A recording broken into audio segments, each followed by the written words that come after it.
The Broncos were holding a joint practice today with the Rams.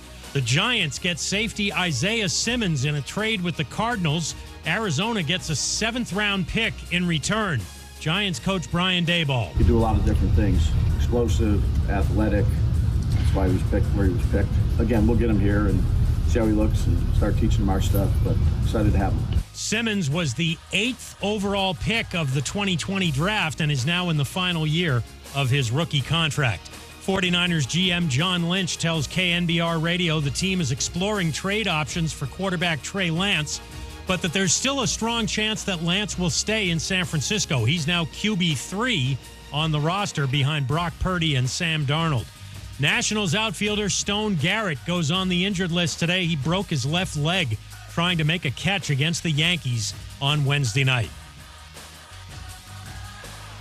Think O'Reilly Auto Parts for all your car care needs. They're close, convenient, and have the parts you need fast, along with excellent customer service from professional parts people you can trust. Stop by your local O'Reilly Auto Parts today or visit O'ReillyAuto.com.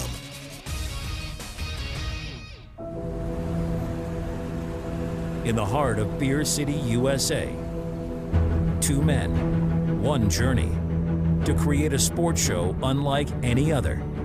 Unfiltered, raw, and honest.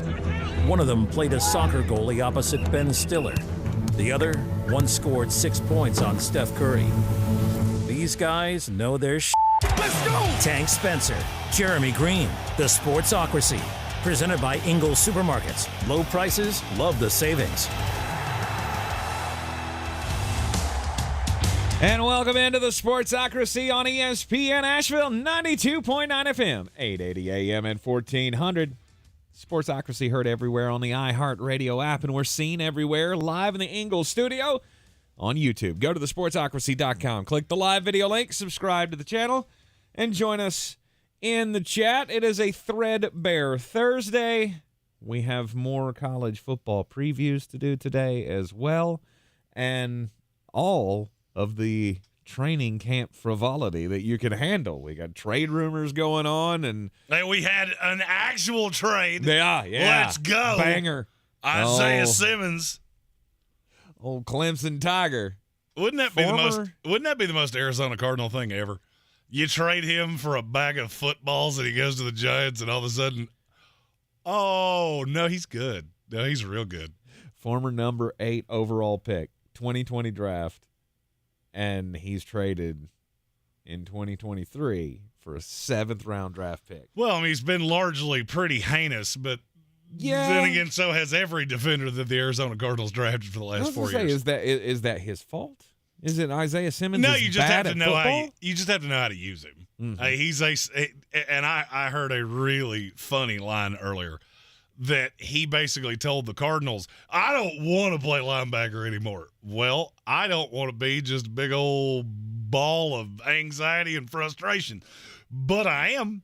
So wherever we put you is where you're going to play, because you don't really have the platitudes here of telling us what you're going to do. Right. So, I mean, all you have to know, he doesn't defend tight ends well, which is weird because he's tall. And he's fast. He's also much thinner than people think. Mm-hmm. We had several people on YouTube saying, he's not small. I've stood directly beside him. Yeah, he is. Because next to me, he looks like a small child. Just as how thin he is? It always shocked me how thin he was. I mean, he's yoked, don't get me wrong, but he is real thin. He would be a thin safety, honestly. So, I think you play him in the slot, you let him rush the passer, and I fully believe Wink Martindale will be able to get the most out of him. That was kind of my thought. Because, I mean, he had pass rushing skills when he was in college. The best games he's ever had, he was rushing the passer, and he was playing in coverage. And I think Wink Martindale can figure out how to use that kind of a piece in his defense. And you only had to give up a 7th-round pick to get it. And the more I looked at, I went and looked at the Giants defensive roster, there's some names on there. Mm-hmm. The starting 11's pretty tight. The second half has some swings and misses in the draft, but there's still developmental players on that roster that they could deal with. I mean, you'll have that. Fine. You'll have that. Now, for me, the bigger question of the day is, hey, Tank, when was the last time you caught a football? Why? Well, because the Denver Broncos are probably going to be looking for somebody that can do that real soon. Jerry Jeudy gets carted off. Anybody got a line on Kenny Golladay? What's he doing now? Eating sandwiches somewhere. Oh, 100%. He's sitting around going, they gave me all the money, and I earned none of it. Jerry Jeudy carted off the field with a right hamstring injury today. Pulled up during an 11-on-11 play against the Los Angeles Rams in joint practice. He will undergo an MRI. They're hoping that it's not going to be serious. What do we have to do to lift the curse on Broncos receivers? Yeah, I don't know. Because, I mean, they have perturbed a shaman or something that has put a serious curse on them. Tim Patrick, this is his third season-ending injury, it feels like, of his career. And it happened before the season even started. He tore his Achilles tendon, and then KJ Hamler has an infarction, and they cut him. Injury designation. Yeah, He's on IR. I know. And then, yeah, you're left with really nothing. You got Cortland Sutton, who Marvin last year looked like he was running with a 2x4 in his keister. And then you get Marvin Mims, who I said was the most overrated receiver of this entire draft class. But have no fear, Bronco Nation. Marquez Callaway is here to save you. Let's go. Between him and Adam Troutman, this is just going to be a banger of a set of weapons here for old Russ to cook with. I wonder if Sean Payton's already calling, asking, hey, what could we get Traquan Smith for? Do you feel good about that? No, no, because you don't have – oh, it's right on the tip. Oh, yeah, Drew Brees. You know, it's weird how all of these things work when you have a first-ballot Hall of Fame quarterback. When you have – let's ride. Doesn't work so well. I am more confident by the day that the Denver Broncos are going to be an absolute, abject train wreck. And I am here for it. Just because Sean Payton is so pompous. Is that why? It's not even that. It's just, you know, we do this a lot of times with coaches when they have their second act. Bill Belichick's one of the exceptions. Mm-hmm. Usually the second act is significantly worse than the first. Usually? Usually, yes. Really? Well, I mean, think about it. Most coaches that get a second act because they got axed somewhere else. Yeah. Then you come in and, woo, let's go. I don't know. I mean, I'm just trying to think, like, that stands for some coaches, sure. Like a vast majority. Hugh Jackson comes to mind. Like, Hugh Jackson was bad, and then they hired him in Cleveland, and they went, oh, God, he didn't win one game? Not one? He actually cast himself in another movie that had Jim Carrey and Jeff Daniels in it. It was bad and badder. I mean, I don't know. Is that really true? That most coaches suck worse on their second try than they did on their first? And look at Ron Rivera. Perfect narrative. Ron Rivera went to a Super Bowl with the exactly. He goes to Washington, and that's been a whole mess. It's been a whole mess that he's had to try to clean up. Okay. All right. I guess there's some validity to that statement. No doubt. And I mean, I just don't have any faith because I look at Denver now, and you're just looking at the receiving corps, because when we started this year, that was what we were talking about. Sean Payton is going to relaunch Russell Wilson. Absolutely. And he's going to look more like Go Hawks Russell Wilson than Let's Ride. And now he looks like Let's Hawk. I'm not doing it right. What? 2 preseason games, Russell Wilson looks like he didn't get a playbook, and he's just winging it. Mm-hmm. Now you have no receivers. Your running back's coming off an ACL injury. You told me before the show, but at least the offensive line's good. Yeah. Is it? Yeah. It's got a few names on it, kind of. Garrett Bowles, he's okay. Right. And they went and got Mike McGlinchey, who's now probably the most overpaid offensive lineman in the league. But he's good. Ish. He's good-ish. You like the San Francisco 49ers significantly less with him not there, so well, I mean, that's he's got to be. That's because they were one round away from drafting me. So, yeah, the guy that I know is average to good is better than Aaron Banks. And that's not saying much. I was going to say Quinn Miners and Ben Powers. Those are good guards. Quinn Miners is fine. Ben Powers played with the Baltimore Ravens. You ever take a real good hard look at what happens to Ravens offensive linemen when they go somewhere else? Mm-hmm. Hey, Bradley Bozeman. We liked him a lot. He leaves Baltimore, goes to Carolina. Ooh, wasn't quite as good in Carolina. And I'm just looking at the defense going, okay, so you got a lot of retread pieces. Mm-hmm. Sweet. You got Frank Clark and Randy Gregory and Patrick Surtain, Justin Simmons in the messenger Pete the line. Name me a team in NFL history that's ever been really good that didn't have anything they could hang their hat on. Oh, you mean like a dominant piece of we some do kind. this as well, if not better, than everyone in the league. Mm-hmm. Name me that piece of the Denver Broncos. What do they do really well?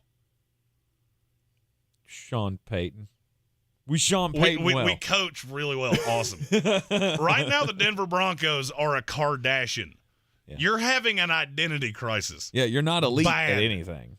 No, you're just average. You're famous because you're here. Yeah, your greatest ability is your availability. You just stand there and look pretty, and we'll give you a show on E, and people watch it. I don't know why. Your dad represented O.J. Simpson. Right. Here's all the money in the world. Patrick Surtain is the Kim, and everything else is the Chloe. Is that what you're saying? I mean, you said Kim like she was the one that actually did something in life. She is the most famous of the sisters, is she not? Yeah, but not really. But, well, I mean, because of something she did, but not really a talent per se. You can read that whatever Try you want to. convincing her that's not a talent. So, hey, you do you. You made millions of dollars, and I have tens of dollars. So you're obviously doing something. So who was the one? None of them are famous said. really for a reason. Oh, okay. I mean, their dad. He's the reason they're all famous. But I look at Denver and go, what is it you do well? That's a good point. You're not elite at anything, and you're in one of the toughest divisions in football. I mean, you might win a couple of games. You might beat the Raiders. Hey, you're going to beat the Raiders once. Oh, do they get to play the Bucks? They'll win that game too. Because that's not getting better anytime soon. The closer and closer we get, I'm going full. I'm here to party. Let's party hardy with both hands. Baker Mayfield, let's go. Let's do it. Enjoying every second of it, are you? I am. We're back to sucking ear territory. We'll see us picking 5th in the draft, missing every major quarterback that's out there, You're and not ending gonna up with a guard. My first mock draft of the college football season comes out tomorrow. You're not going to like where you pick. Olafashano. I guarantee it. If we get high enough to get Olafashano. No, he went in front of you as well. Damn. Yeah. Damn. You get the second best offensive tackle. Whee! Because that would be the most Buccaneer thing ever. Yep. Pretty much. It is a Threadbare Thursday. Anything you want talked about on this program, just hit us up in the YouTube chat. And remember that you have to subscribe to the YouTube channel to join us in the chat. It doesn't cost you anything to subscribe, so I don't know why you haven't done it already.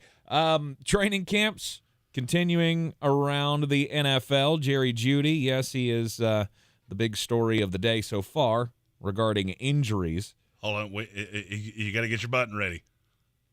Because it's that time, boys and girls. Who's going to break the news? Who's going to break the news?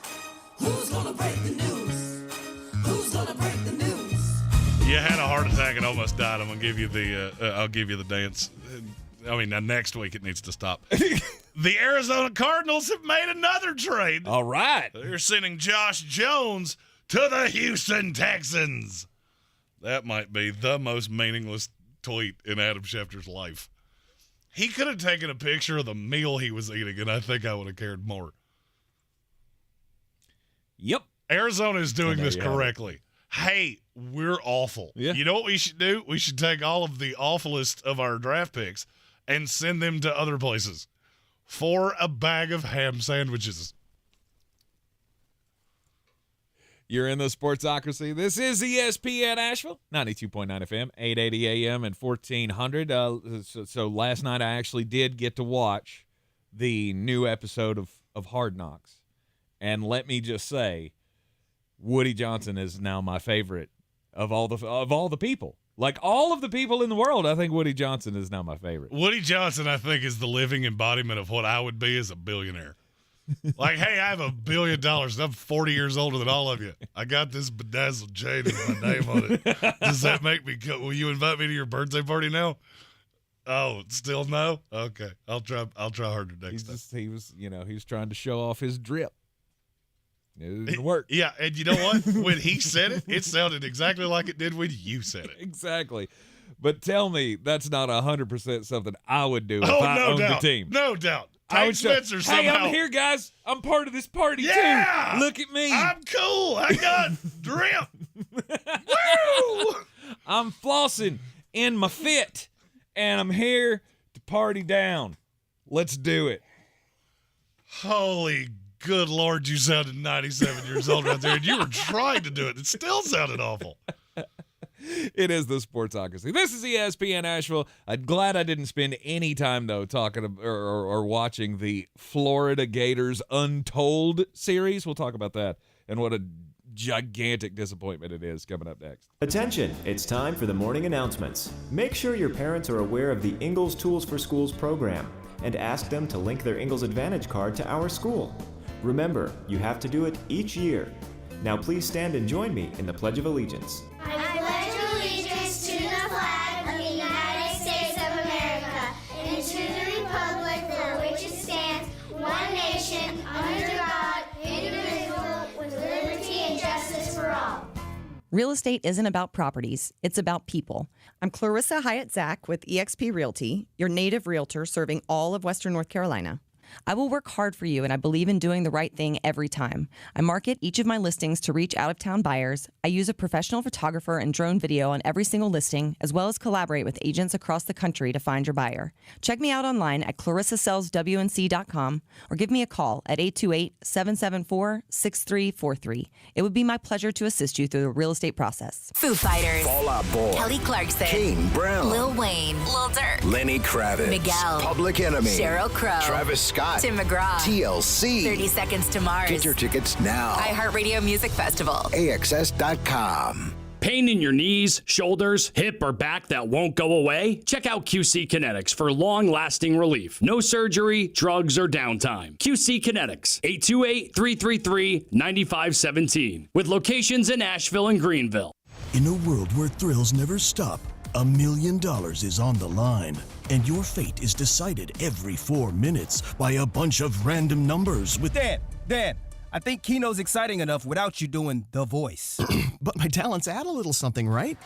I guess. Carolina Keno, $1 million thrills every 4 minutes. Must be 18 to play. Approximate overall odds to win. A price range from 1 to 3.86 to 16.63. Problem gambling helpline 877-718-5543. Every day, you breathe in thousands of microscopic germs, allergens, and viruses. Don't let these invisible invaders make breathing through your nose impossible. Flush them out with Navage. Navage uses powered suction to pull saline in one nostril around the back of the nose and out the other nostril, helping flush out all the nasty things that make you miserable. Nearly 4 million people use Navage to breathe better, snore less, and feel healthier. People like Cindy, a verified Navage user who writes, "I've had such awful nasal congestion for the last couple years. I bought Navage and OMG, I can breathe again. I love this thing. Goodbye neti pot, hello Navage." End quote. If you suffer from sinus congestion, allergies, or snoring, then Navage is the safe, drug-free solution you've been looking for. Navage is at Walmart, Walgreens, CVS, Rite Aid, Target, and Navage.com. Navage. N-A-V-A-G-E. Clean nose,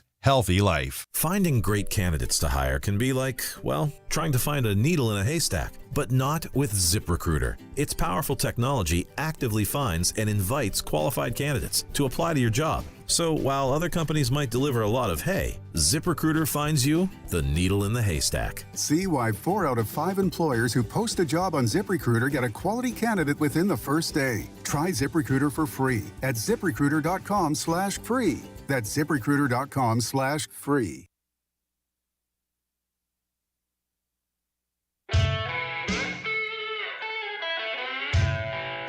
The Sportsocracy. These guys are a f***ing disgrace. It is ESPN Asheville. It's the Sportsocracy. What you complaining about my use of the Urban Dictionary? You said the word "fam" way too many times in that commercial break. Because it's the only one I can think of now. That and "fit." You said "fit" a lot of times too, which is unsettling. It's fire. I hate everything. The way I sling my game. Stop doing YOLO, that. Baby. Okay. All right, it's enough. Somehow I know you're not a cop, and yet I still think you're a cop based off what you just said. Greetings, fellow kids. So yesterday, I got all excited because I wanted the opportunity to enjoy the. I really enjoy all of the Untold series. It's the Untold documentaries on Netflix have been great. The Johnny Manziel one. We learned a lot of stuff about Johnny Manziel that we didn't know before. Yes, because Johnny Manziel was the one that championed the cause of that. Right. So when they posted up the Florida Gators Untold story, I went, yes, this is the one that we've needed. We needed to know how so many guys on that team went off the rails with Jesus Christ as your quarterback. And as somebody that watched it, would you like me to give you a one-line synopsis of what it was? Yes. And what am I doing here? It was nonsensical nonsense. Just nonsense. All the things you want to see, completely ignored. Just washed. Aaron Hernandez's whole existence. They mentioned him maybe twice. Right. I remember once, but I read an article that said it was twice. And what they were talking about his on-the-field play. Anything he did when he left the facility, completely ignored. Right. Let's see. Cam Newton, never referenced. Not one time. Nope. Let's see. The week of the Sugar Bowl, not mentioned. Everything that actually made this interesting, they went, no, sir.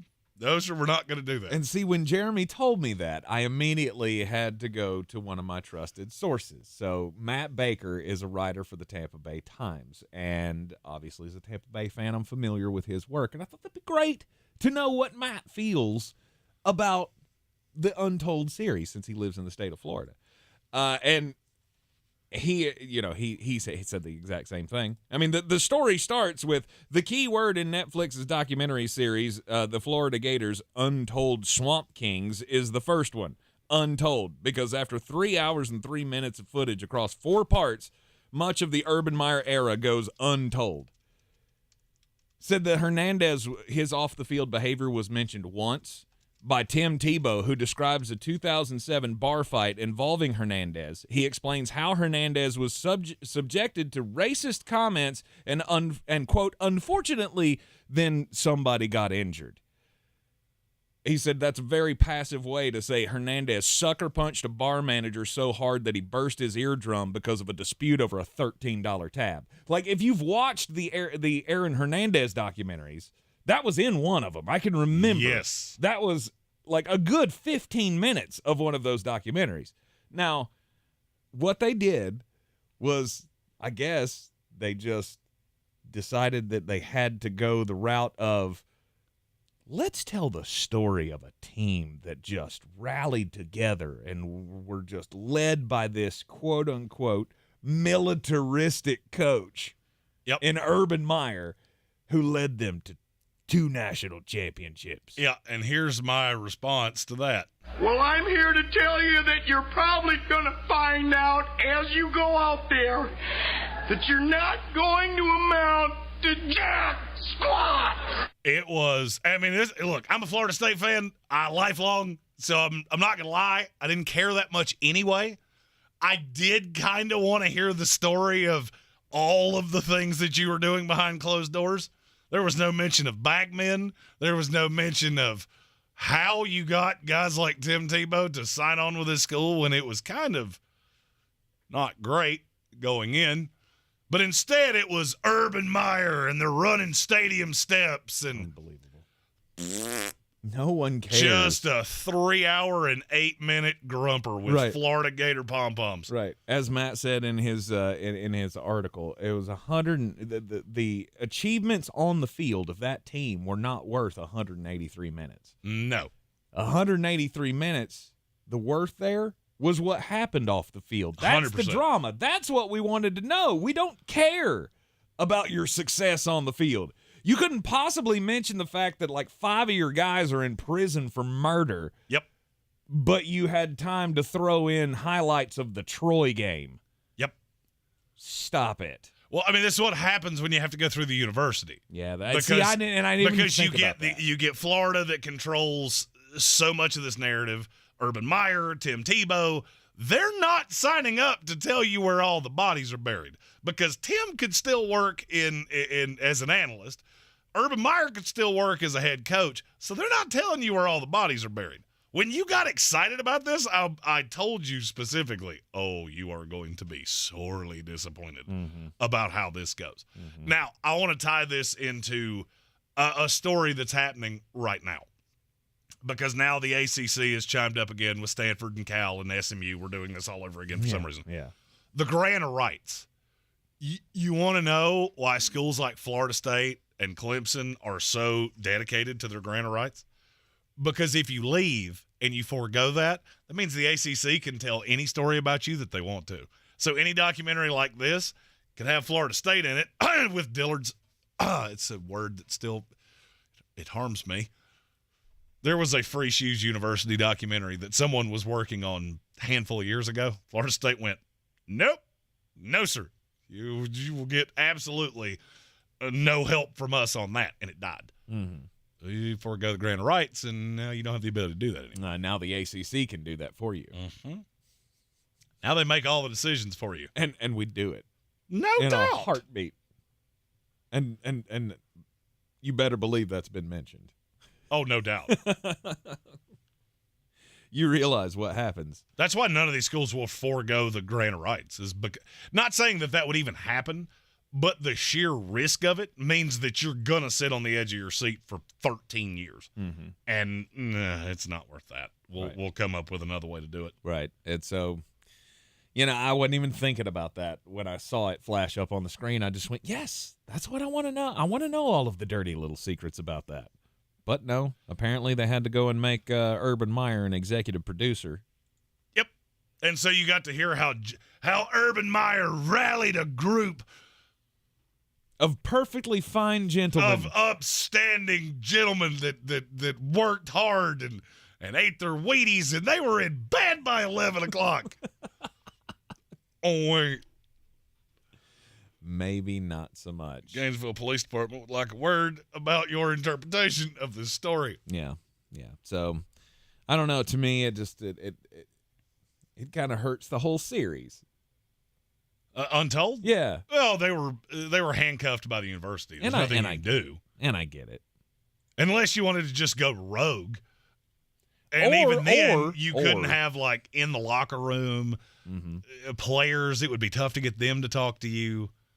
You do that with American Gladiators. It doesn't exist anymore. Right. So Ice and Laser and Blazer are just out here. Sure. Or you just don't do it. Yeah. But maybe they went down the path of we've already done half of it, and now the school's not going to let us do any of the stuff that we want to do. That's what I'm waiting on. At some point, 25 years down the road, maybe we'll get, hey, this was all the footage that we couldn't show you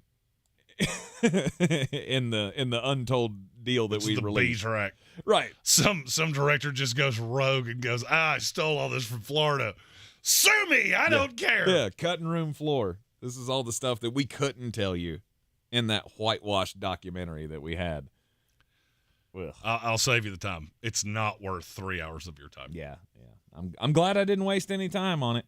You're in the Sportsocracy. This is ESPN Asheville, 92.9 FM, 880 AM, and 1400. When we come back, time to get just a bit outside. This is your Exergen Temporal Scanner weather forecast on ESPN Asheville.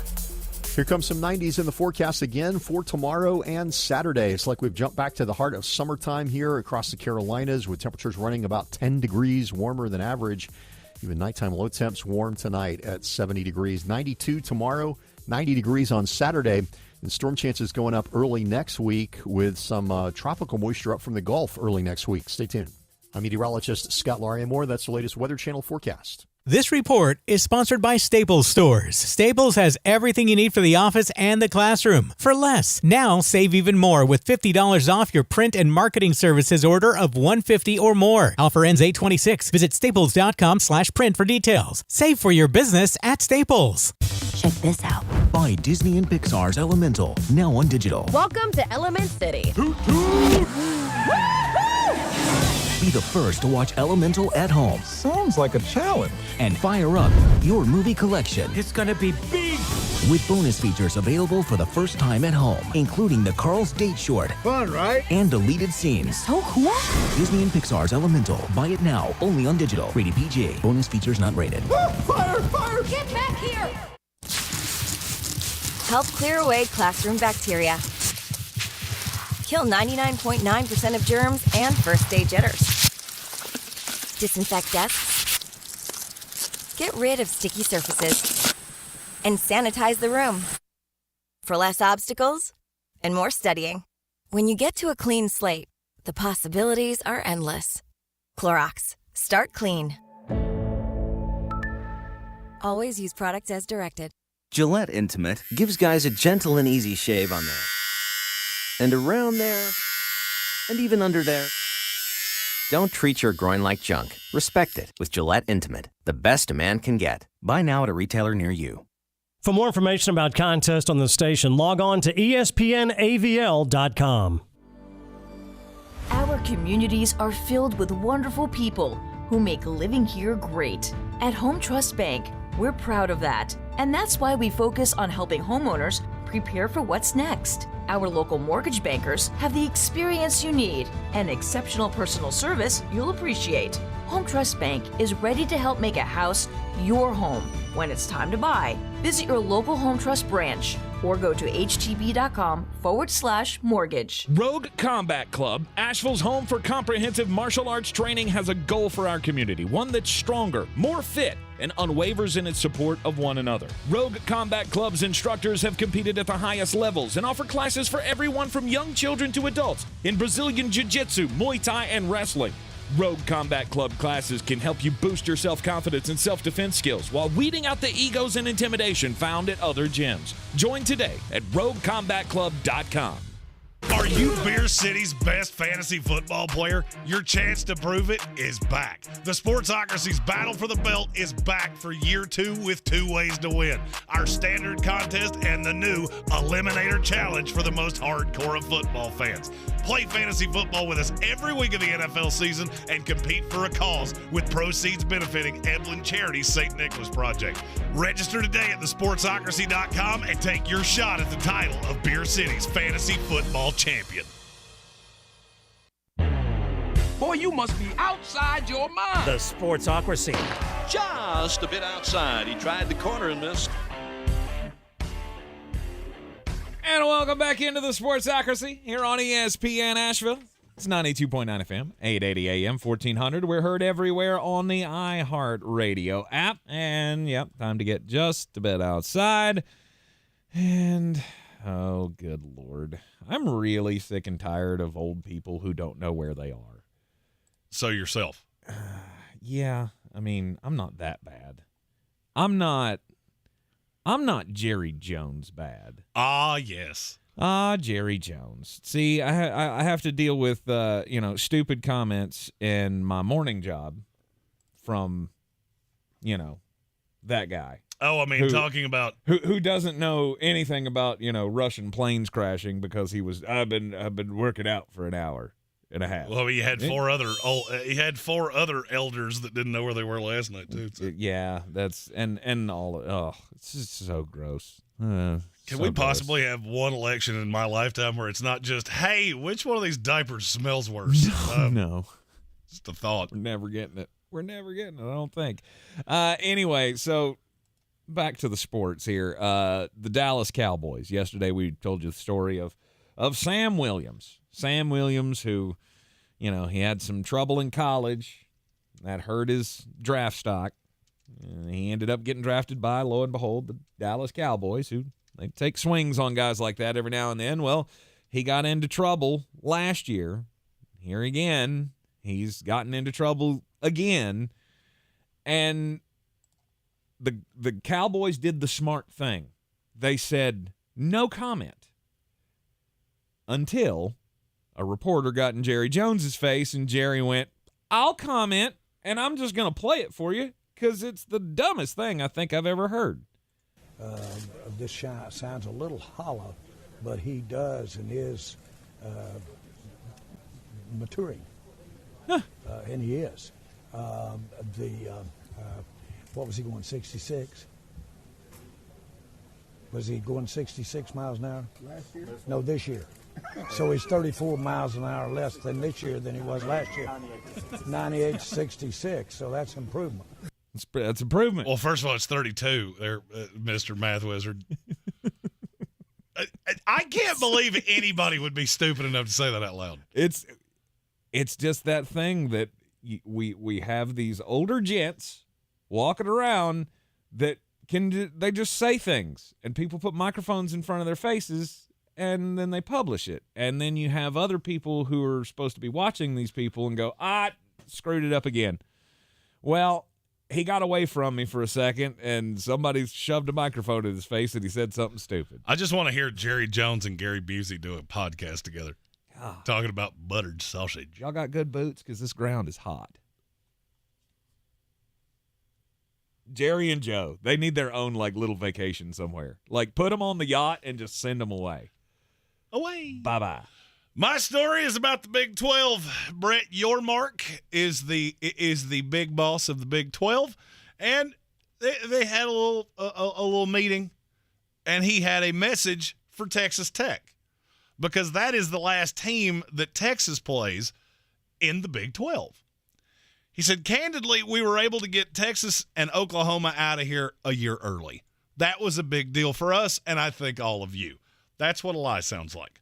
Yes, our two cash cows, we got them out a year early. That was a win. Okay, spin zone. He looked at Coach Joey McGuire of Texas Tech and said, I'm not going to put any pressure on you, but I'm going to be in Austin for Thanksgiving, and you better take care of business like you did right here in Lubbock last year. I have to give this guy credit for at least getting in front of this, because you completely boo-boo kitty allowing your two biggest cash cows to get out of the conference. Mm-hmm. But to look at Texas Tech and go, hey, send them out with a loss? Yeah, okay. I mean, you're still being a yard barker, but at least you're being a slightly more honest version. Got them out of here a year early. Oh, yeah, because who doesn't love money?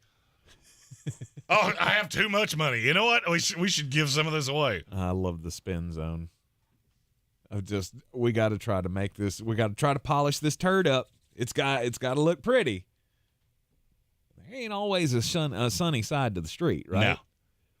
It doesn't always have to be rainbows and flowers. Now, the Big 12, you're looking around now going, man, I'm so glad we got rid of Texas and Oklahoma. How's Colorado coming? That good? Right. Is that going to be fun? See, just take the stance of we don't comment on the past. We're only looking toward the future. Joshua Brooks in our YouTube comment said Jerry Jones and Jim Irsay would be a great podcast. I'm going to say it wouldn't. Oh, you'd get tired of it quick. Oh, it'd be 8 minutes of pure gold, though. Jerry just rambling incoherently and Jim looking like he stuck his head in a bag of flour. Now, a debate between Jim Irsay and Jerry Jones, I don't know, that was, let's say it was moderated by Chris Berman, and they were arguing over what era of football was better. Now, see, that would be something that I might tune in for.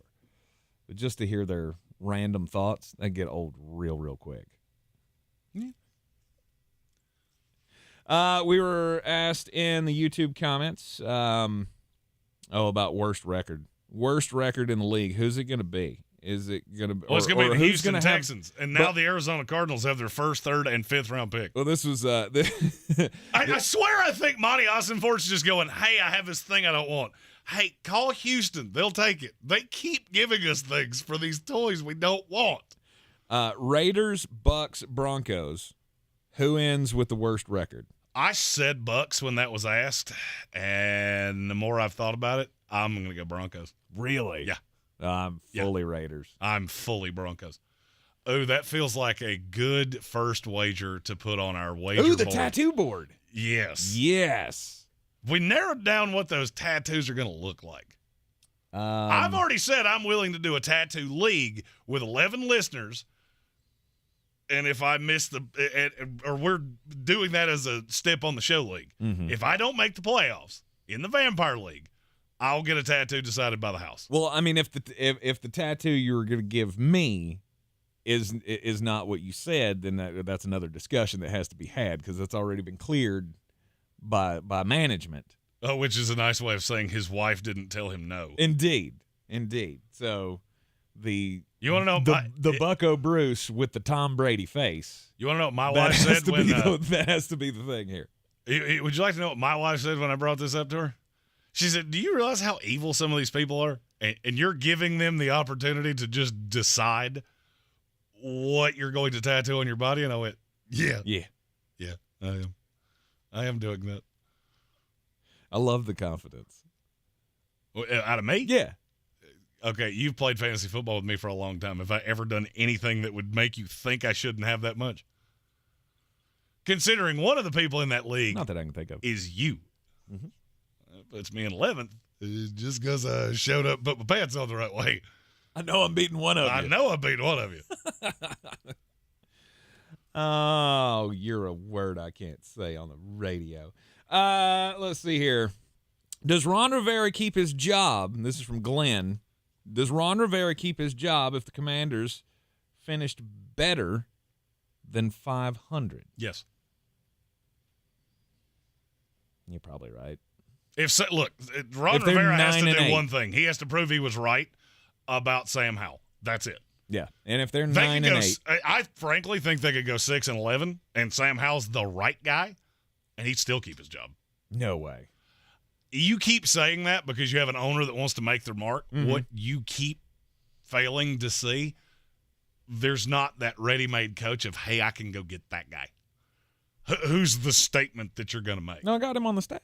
Eric, are you out of your mind? That's your statement? Because to me, you fire Ron Rivera, you got to let Bieniemy go too. Yeah. Unless you fire him mid-year, promote Bieniemy to the interim coach, and you let him ride out in the sunset. So that's not a bad plan.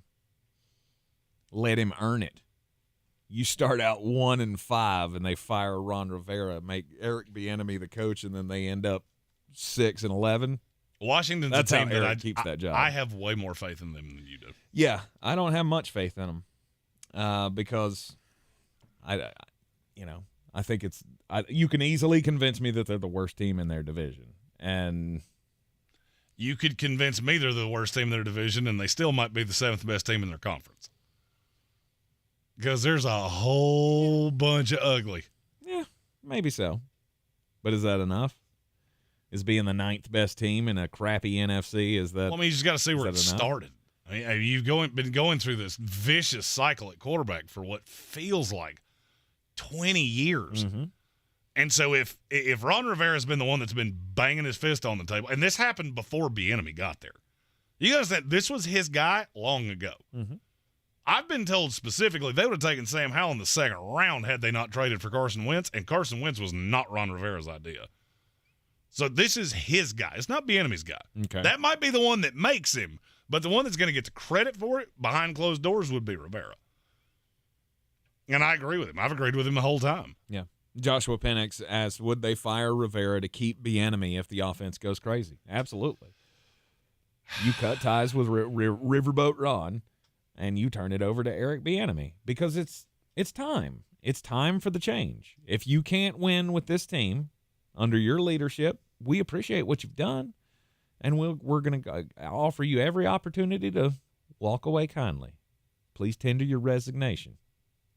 As of effective you're more immediately. confident than of that than I am. Yeah, I just really have never believed that Ron Rivera is a hell of a head coach in this league. That's what a lie sounds like. No. I remember the first time I said that he was grossly overrated, and you looked at me like I had just kicked a poodle across the parking lot.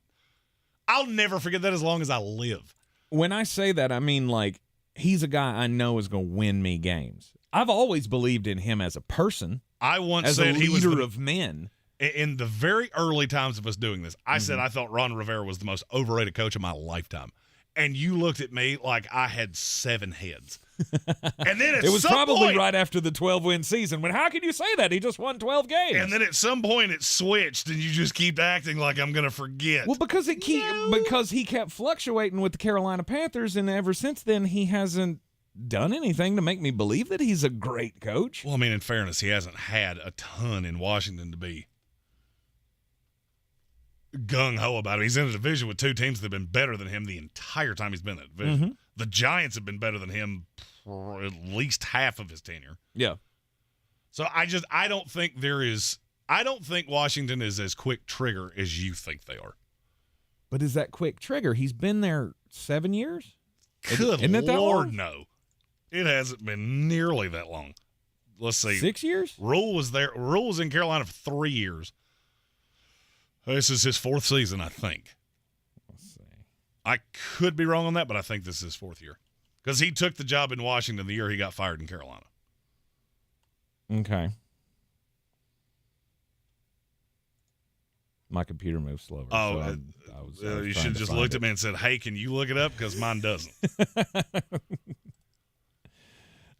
He has been. This is his 4th year in Washington. 4th year. All right. 4th year in Washington. He's gone 7-9, 7-10, 8-8-1. Yeah. That's the definition of average. I'm not saying it's not. I just don't think that's I don't put him on the same. I don't put him on the same kind of seat that I see Josh McDaniels on, that I see Brandon Staley on, that I see Dennis Allen on, because all 3 of those teams, you should be better.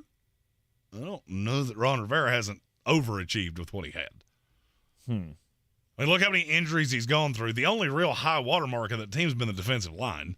Secondary's been just abysmal for years. And you look at the offense and go, that's not bad. Okay. And you had a hand in every bit of this. Yeah. I feel like it's time. We know what Ron Rivera is. I mean, I'm not disagreeing with you on that. I don't know that they feel that way. Yeah. Yeah, we shall see. Oh, we have our first one of these of the day. Okay. I'm your Huckleberry. It's from Rugby Dude. That's a new name. Chargers have better roster, but coaches will waste it. Who else lacks coaching to make the most of their new talent? That's a good question. That's a good question. Who lacks the I just said this name, and I hate to rail on this guy as often as I do. It's Brandon Staley. He's the one that I just look at and go, how are you still here? That team is so good. And yet I have no faith in him whatsoever. I was asked a question on another show at the end of last week that said, name me the team that's going to underachieve compared to what we all think. And without missing a beat, I said the Chargers. But the caveat was if they fire Brandon Staley after a 2-3 start, Kellen Moore might lead them to the playoffs. So I was just looking at the schedule going, I could see how this lays out. The Saints are a good answer to that as well, because they have, to me, the Saints have a great roster. It all comes back to Dennis Allen, and it gives me that angina when I think about him. I don't know that there's really another one that sticks out of a great roster that is let down by their coach. Dallas. Buffalo Bills? Sean McDermott. I am not on his Christmas card list. You like throwing shade at him all the time. I do, because I feel like Sean McDermott was born on second base. He stole third on a wild pitch, and he's sitting here like he hit a triple. I don't understand it with you, because defense is your hallmark, and the defense has seemingly gotten worse every single year that he's been there. He made it really good, but then it could never progress to the point of beating high-end offensive talents in the playoffs. And now I'm not scared of that Buffalo defense at all. Right. I don't know if you are, but I'm not. I mean, it's fine. I mean, they have some players that can scare you. You have Von Miller coming off a catastrophic injury, and without him, there's nothing there that worries me. Mm-hmm. They got 2 really good safeties still. That are both in their 30s and have both been hurt 3 years in a row. Absolutely. And in terms of you developing talent, no, I've seen a lot of talent come in that building and stay exactly where it was. Greg Rousseau, that was one of my favorite picks of that draft. You scared of him right now? No. The more and more time goes on, the more I wish he'd been drafted by the Dolphins, because I think they would have at least developed him. Right. Well, as they have done with Jalen Phillips. They were virtually the same prospect. Jalen Phillips is a top 15 edge rusher in the league now. Greg Rousseau, he'd be on page 3 before you got to his name. Mm-hmm. Not because he's not talented. I just think he's been put in a bad situation. So was Sean McDermott propped up by Ron Rivera? Is that what you're saying? I never thought of Sean McDermott as propped up in the first place. He got the Bills job, and I'm not going to lie. As a Jets fan, I went, yay. I am not worried about Opie Taylor's little brother at all. Well, he was one of the hot candidates for a few years because of the Carolina defense. So you give Ron Rivera more credit for that? Did I do Sean McDermott? Mm-hmm. Yeah, probably. Really? Okay. There's just certain coaches that get hired, and I immediately go, yeah, don't really care. Don't care. There's about one hire a year that moves me, and I go, that guy's really good and probably going to make that team better. This year, D'Amico Ryans. I think he's a great coach. You cannot overstep what you're getting out of that front office. Yeah. Notorious B.I.G. in the comments mentioned the Cowboys. That one makes a lot of sense. The sense. Browns with Kevin Stefanski. I would say he's on a hotter seat than Ron Rivera. I mean, yes, because the expectation's higher. The Browns come out and start 1-4. Bye. Bye-bye. Yeah, that's not going to go well for him at all. And Taylor M in our YouTube comment said the Saints are held back by coaching. That's a new name. We could not agree with you more, because Dennis Allen is the bane of my personal existence, and I don't even care about the Saints. I just really like betting them, and he makes that really hard to do. You're in the Sportsocracy. This is ESPN Asheville. Coming up after the break, Jeremy will give you his bangers for tonight in the preseason action. Also, the best bets for MVP. Just one more sleep till college football bangers.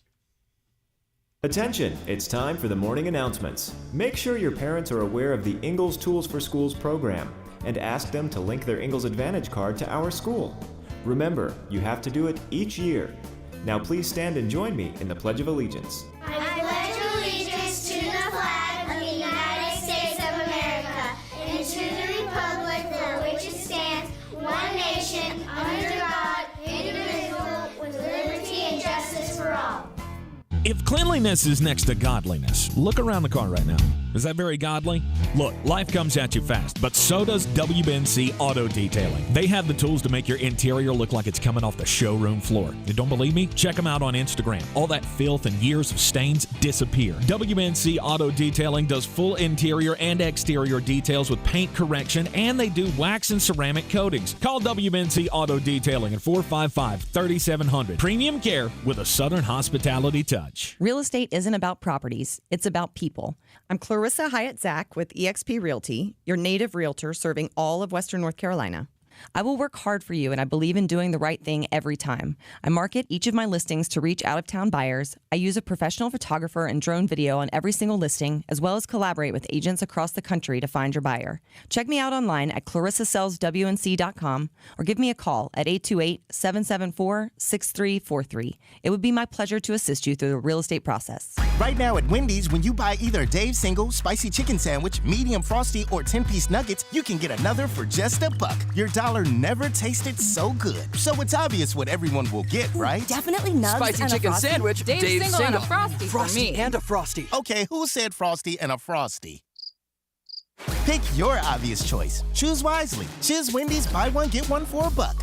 Limited time only. Price of participation may vary. U.S. Wendy's valid for item of equal or lesser value. Cannot be combined in a combo or any other offer. Get ready to win your way to our 2023 iHeartRadio Music Festival and $1,000. You'll be there. T-Mobile Arena here in Las Vegas. September 22nd and 23rd. Streaming live only on Hulu. The iHeartRadio Music Festival. Brought to you by T-Mobile. Experience more of the music you love with the record-breaking 5G network. T-Mobile customers can unlock VIP benefits at the festival all weekend long. It's better over here. See why at T-Mobile.com/SEEWHY. O'Reilly.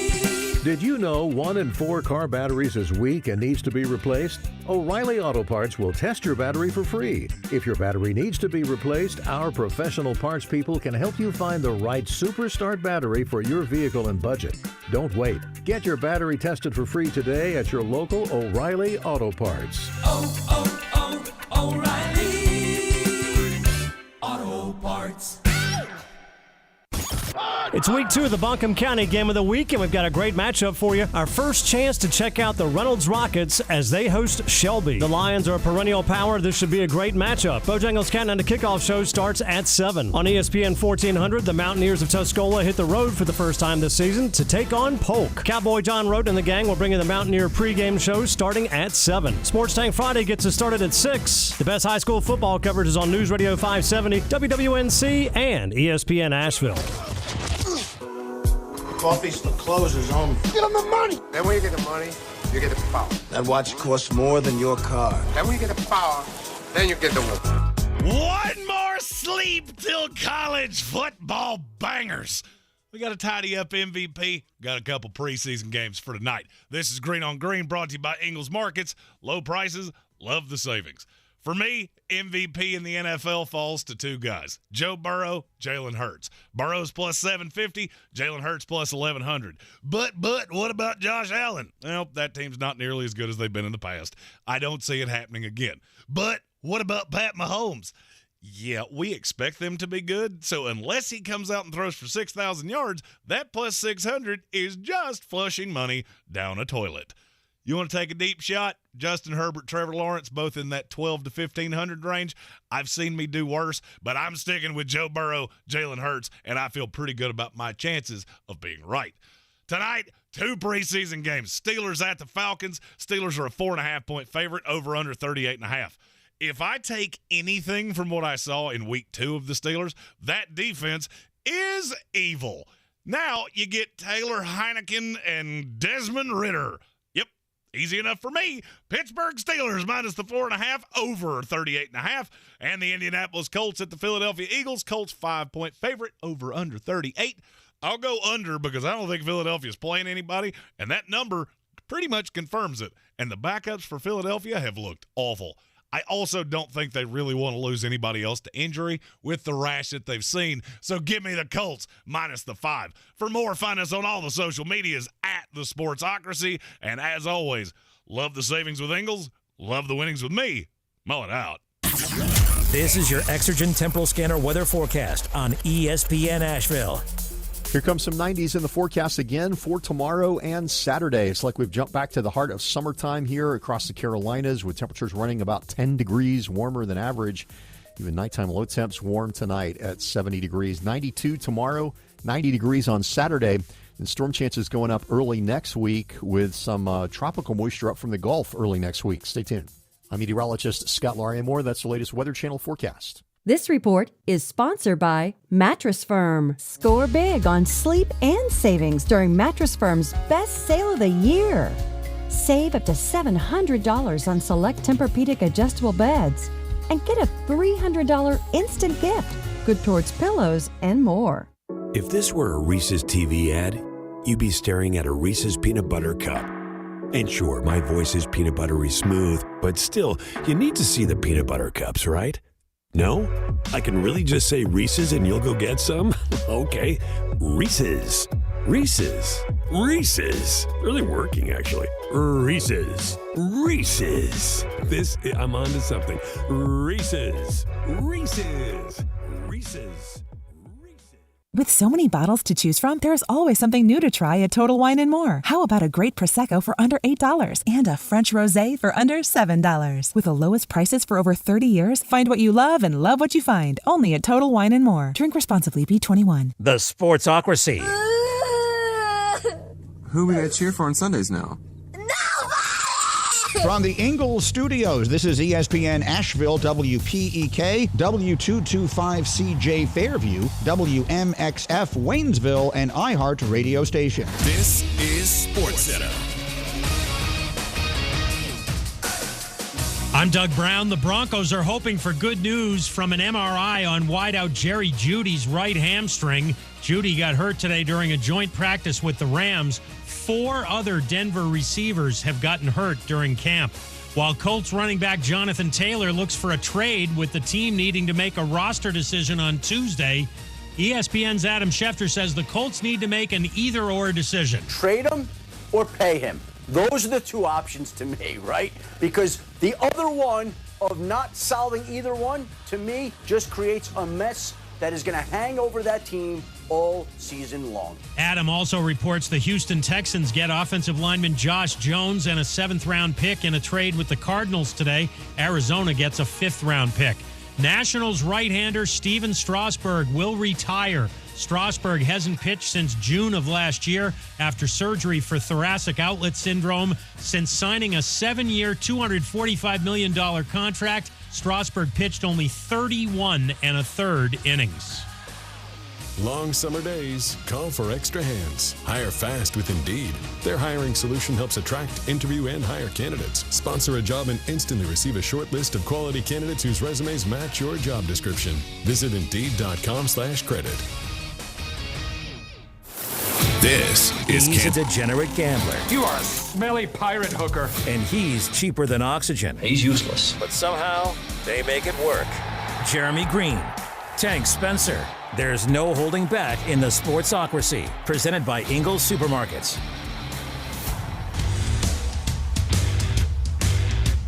And welcome into the Sportsocracy. This is ESPN Asheville, 92.9 FM, 880 AM, and 1400.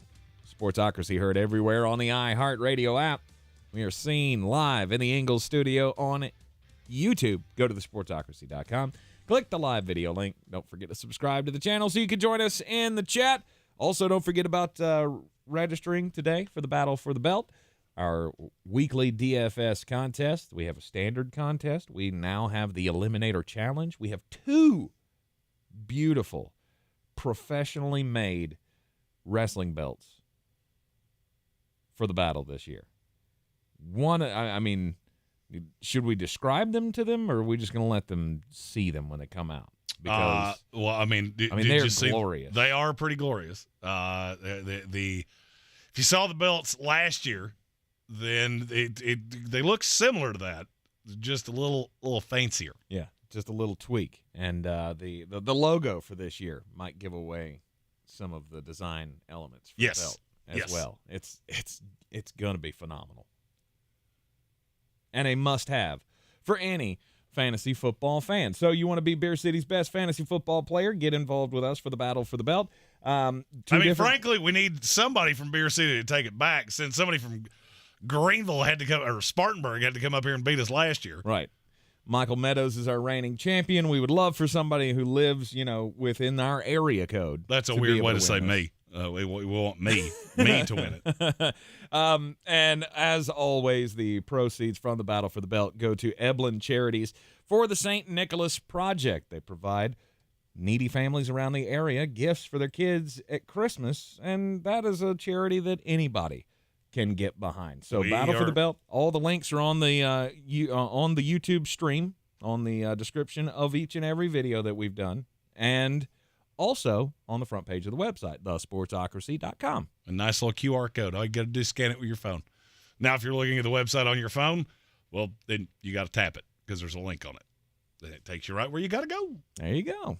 There you go. It's just that easy. We have preseason football tonight. Duh. You gave out the bangers. I did give out at the end of the last hour. Taking the Indianapolis Colts to cover against the Philadelphia Eagles. Right now, just the word bangers is it's hitting me in my feels, because this time tomorrow we will be in prime bangers season. Do you know how hard you have to dig to find bangers when you've got, what are there, 8 games on the schedule total? I think that's right. One of them is Jacksonville State, who is playing its first game as an FBS school against UTEP. Notre Dame Navy, I have no clue what Navy looks like because they have a new coach. You had to dig deep. You had to find every corner of the interwebs to find a way to make the money for the peoples.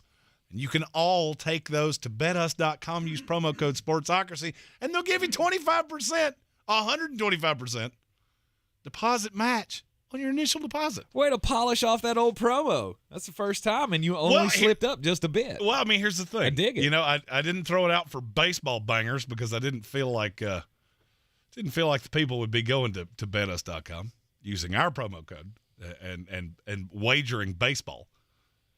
And they don't have as many futures as say, DraftKings and those.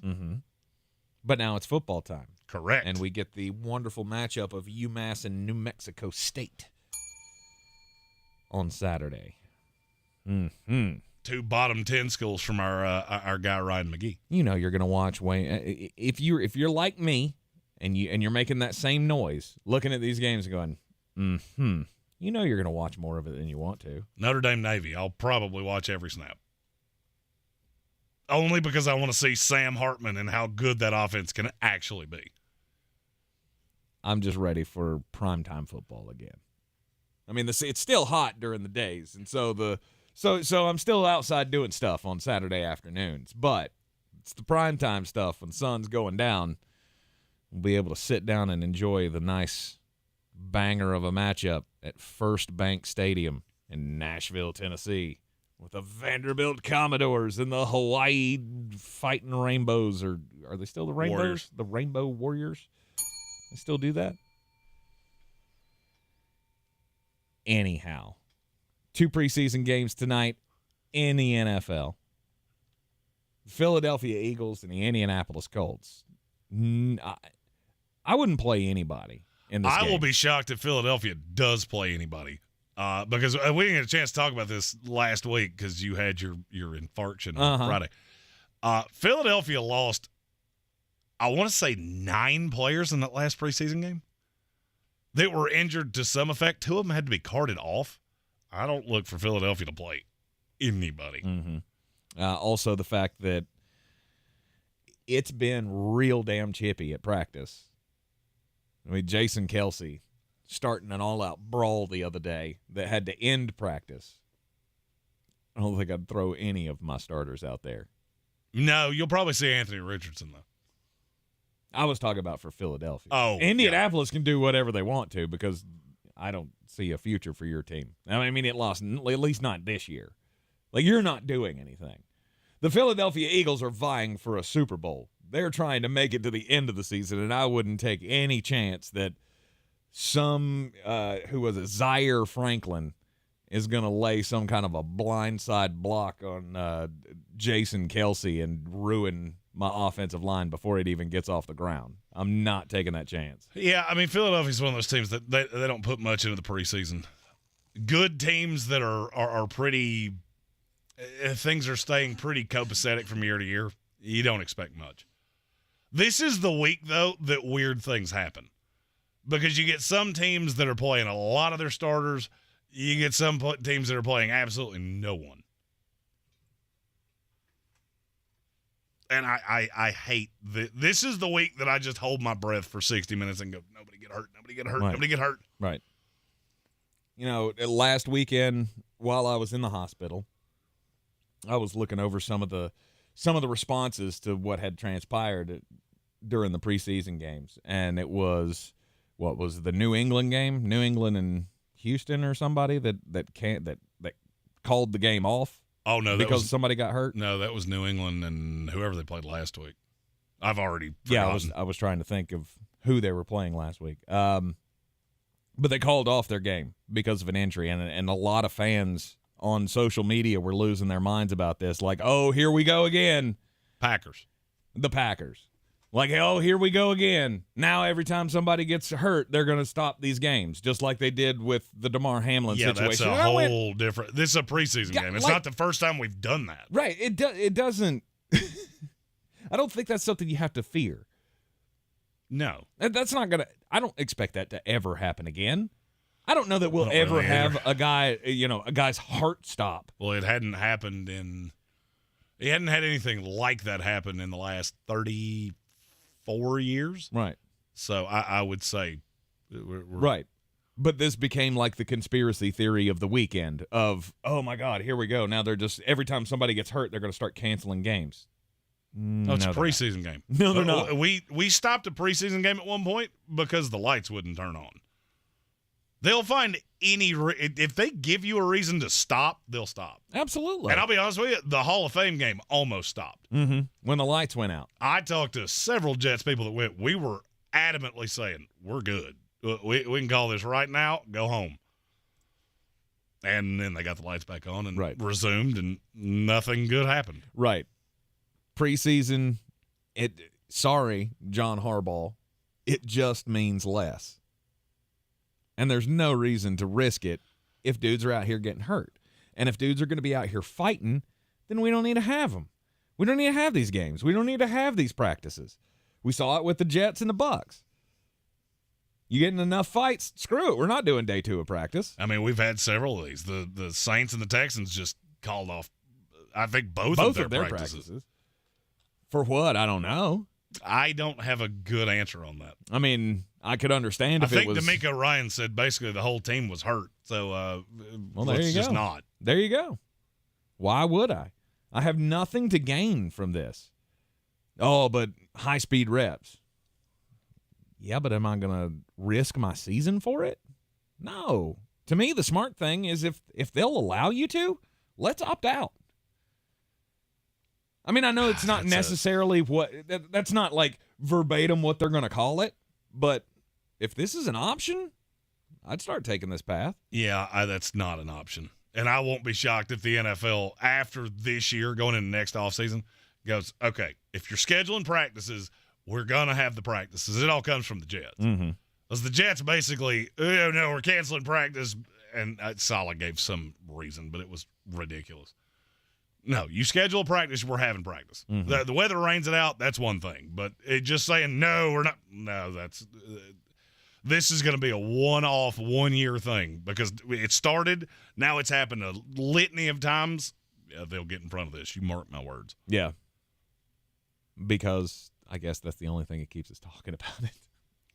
It's the only thing that keeps us talking about it, of how did they look in practice, because we're not seeing it in the game. Well, I mean, you do get things out of the preseason. You get things out of these joint practices. And you got to remember, the NFLPA is looking out for the 90th guy on the Texans roster the same way he is Pat Mahomes.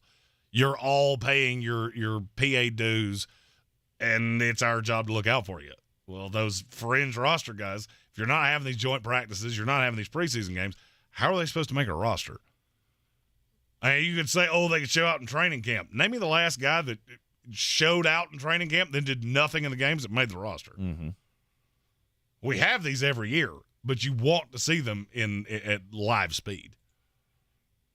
So I'll be interested to see. I'll watch a lot of tonight because I'm just that deprived, and I need football. I was going to say, Steelers and the Falcons, I could understand. At this point,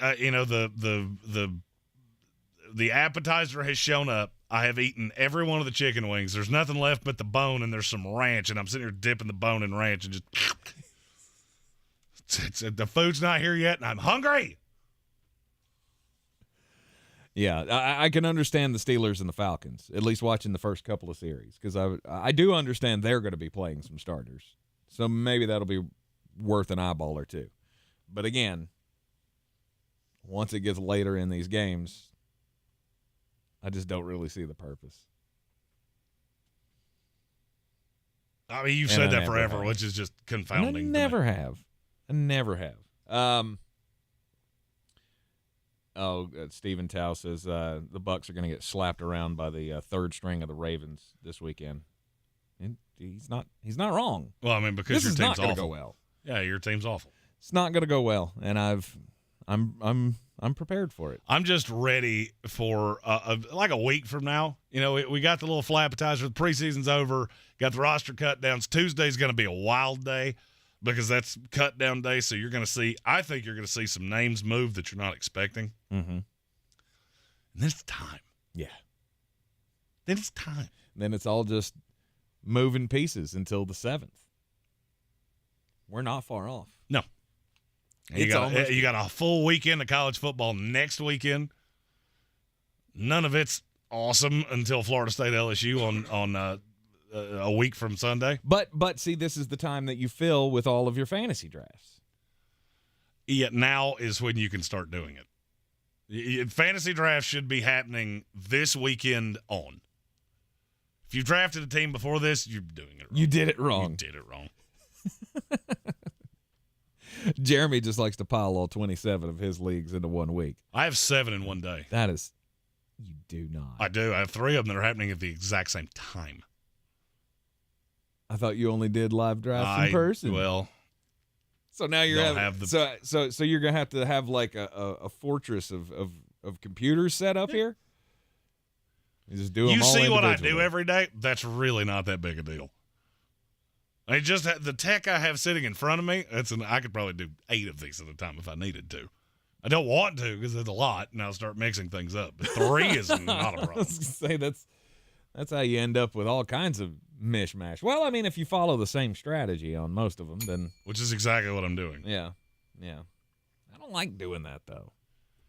You don't like winning either. That's true. I don't like winning at all. You're in the Sportsocracy. This is ESPN Asheville, 92.9 FM, 880 AM, and 1400. Yeah, Patrick Holt, we're talking about practice. This is your time saver traffic on the new ESPN Asheville. Traffic is stop and go 26 westbound between Airport Road and the Blue Ridge Parkway. 26 eastbound slow between Long Shoals Road and Airport Road. 40 westbound Haywood County near Clyde is crawling between Newfound Road and exit 27. An accident has the right lane closed at mile marker 28. In Spartanburg County, 26 westbound crawling between the South Carolina-North Carolina state line and West Mills Street. Sweeten Creek Road, north and southbound, approaching Mills Gap Road is slow. Near Avery Creek, Boulevard Road, north and southbound, approaching Long Shoals Road, slow.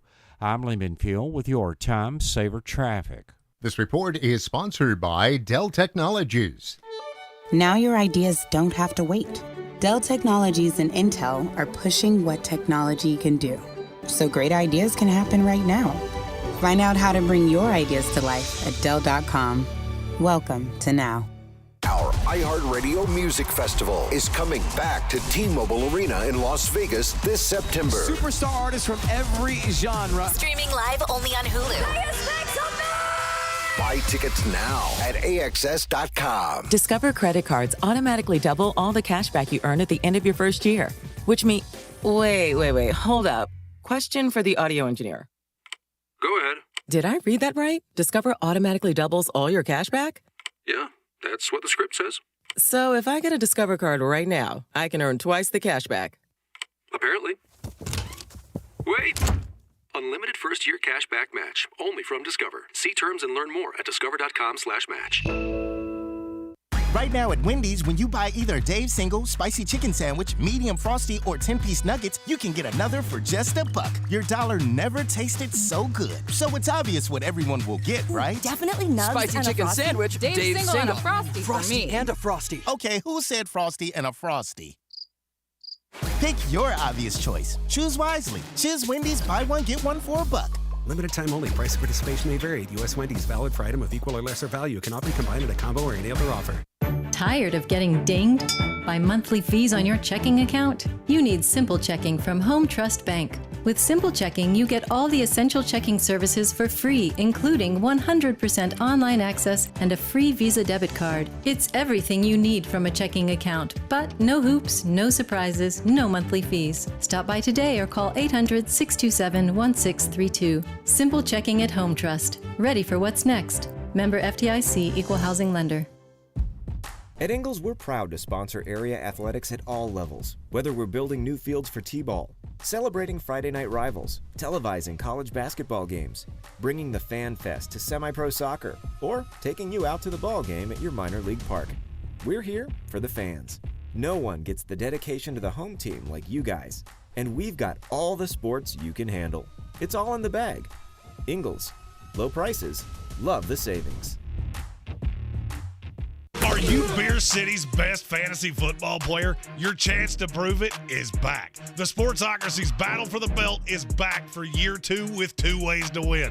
Our standard contest and the new Eliminator Challenge for the most hardcore of football fans.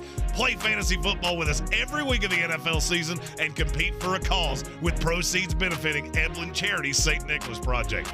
Register today at thesportsocracy.com and take your shot at the title of Beer City's fantasy football champion.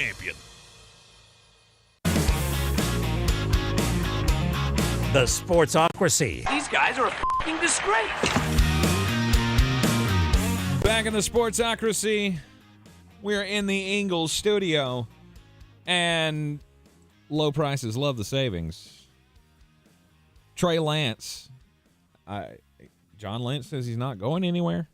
Says he's most likely to remain with the 49ers. When asked about it on KNBR radio in San Francisco, John Lynch said that the most likely option is that he's with us. He says they're very happy with Trey. If they can find a landing spot for him where it makes sense for him, and of course it makes sense for us, which means if somebody's going to give us a good deal on him, if somebody's going to give us something of value, which they're not, which they won't, then we'll give him up. If not, then I guess we're just going to eat it. Like, let me translate that for you. The Vikings called, the Falcons called, and it's still a 4th or 5th round draft pick, and we're not quite to that point yet. We still have a sliver of hope that maybe he'll be a useful backup. I mean, I think you would have reason to believe that he could still be good in this league. I just don't know that he can be good in San Francisco. I wouldn't think so. I mean, he's been around that team for 3 years now, or this is his third year. This is his 3rd year. He was beaten out by Jimmy Garoppolo solidly twice and has now been beaten out by Brock Purdy and Sam Darnold. But the way some of the beat writers talk about him around the Bay Area, of he just has no grasp of the offense. Like, he gets out there and he doesn't know what's coming, what's next, where he's supposed to be looking, what his checks are supposed to be. You know, he has little comprehension of the Kyle Shanahan playbook. So, which is staggering 3 years in. Exactly. You'd think after 2+ years in a system, you'd look half-assed at it. Well, but apparently he can't be. He was very disjointed last year when he played, at least in the preseason, and then before he got hurt. He's never looked really comfortable to me. But I don't know what somebody's supposed to give up. Mm-hmm. It would be one thing if you were going into the 21 draft, where there was really not a quarterback that, or 22, I should say. There wasn't a quarterback that we universally believed was fantastic. I really believed in Sam Howell. I thought Kenny Pickett would be fine for what he was. Couldn't stand Matt Corral. Couldn't stand Malik Willis. Mm-hmm. If we were going to that, it would be one thing. Because a team that doesn't have a solution, and Minnesota makes a lot of sense, then you would come off a piece of draft capital. But I make a deal for Trey Lance. I give up, say, a 3 now. We go 5-12, and I've got Quinn Ewers sitting in my lap next year. Or Michael Penix, or J.J. McCarthy, or whoever it ends up being. Doesn't make any sense. Teams do this a lot. Mm-hmm. One of the reasons that I rail on the Houston Texans as much as I do is because they don't have a cognitive plan. It's one thing to give up picks when you're betting on a guy you really believe in or a young prospect that maybe give him a second chance. It's another when you do that and then you draft a replacement 6 months later. You just set a pick on fire. I've called this the Blake Cashman theory because that's what they did with him with the Jets. They gave up a pick for a guy that wasn't going to make our roster. Nobody else had offered anything. And they went, here's a 5th-round pick. And Joe couldn't get it done quick enough. Yep, gone. He's already on a plane. You can't unwind this now. We've already put him on Woody's private plane. He'll be at your doorstep in an hour. Just quick before they realize what they've done. Nobody expected this in San Francisco. I get it. But I feel like you should have known.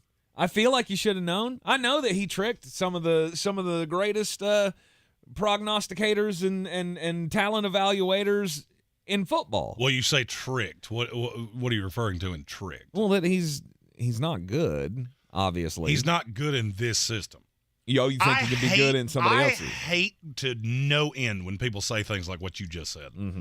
Because I don't doubt Trey's work ethic or anything like that. He's just not a fit. You were expecting – San Francisco went and drafted a raw prospect with a ready-made roster. That's John Lynch's fault, not Trey Lance's. People that think the draft is the stupidest thing that ever existed, this is what they're talking about. There's a big difference between Jamarcus Russell and Josh Rosen that neither one of them would have worked in a pie factory. Won't study tape, don't learn the playbook, don't care, think they can just show up and all of a sudden they're good. There's a big difference between that and what I think of Trey Lance to a point what I think of a slew of other guys. Sam Darnold comes to mind. I'm just trying to think of guys over the years that you went to the worst possible spot.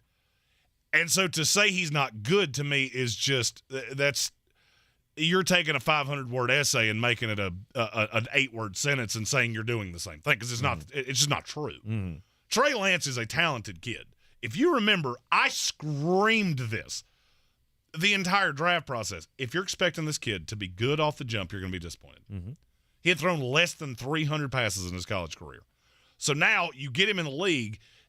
San Francisco is a Super Bowl contender, and he doesn't steal the job away from one of the 16 to 18 best quarterbacks in the league. And now all of a sudden he's bust, and he's not any good. No, that's not the case. I'm going to be real honest with you. If things had been reversed, and let's just go back to that draft, and Trevor goes 1,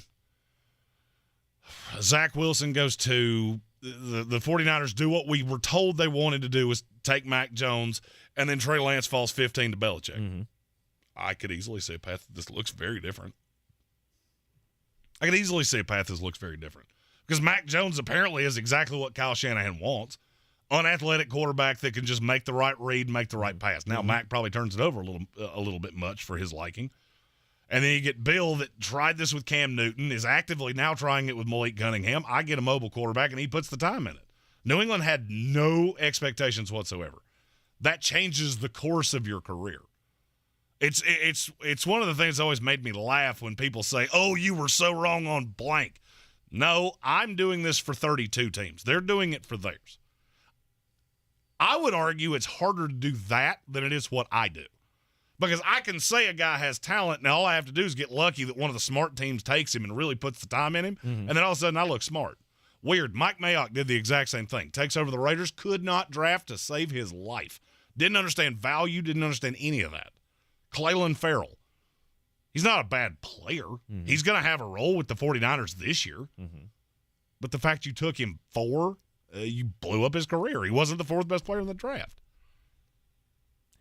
But if he was that good, if he was good and there was talent there, Geno Smith, wouldn't somebody give them something for him? You haven't seen it.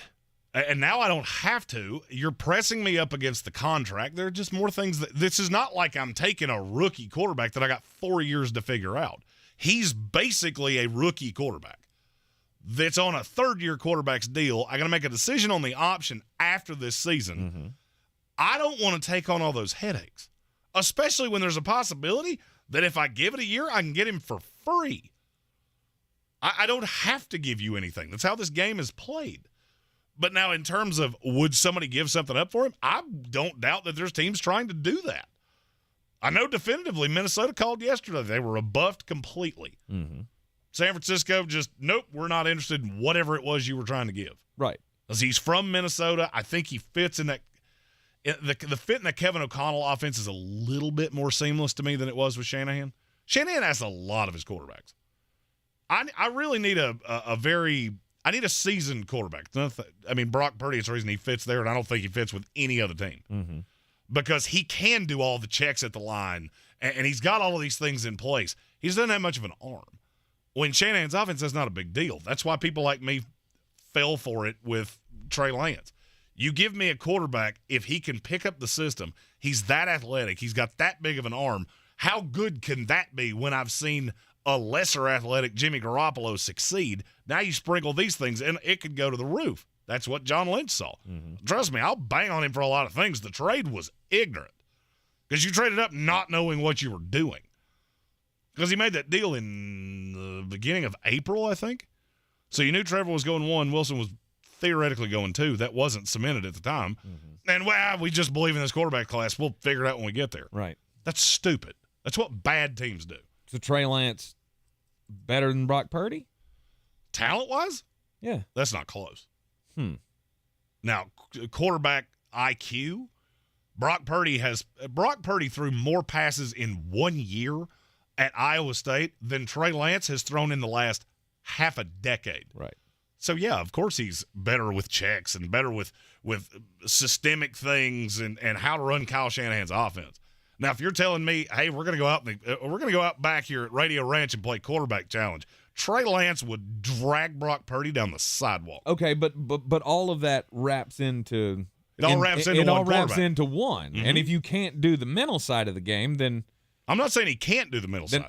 I'm saying Kyle Shanahan asks a lot of quarterbacks. What you said is that he's not any good, and I bucked back at it because to me that is a ridiculous take. He didn't pick up Kyle Shanahan's offense.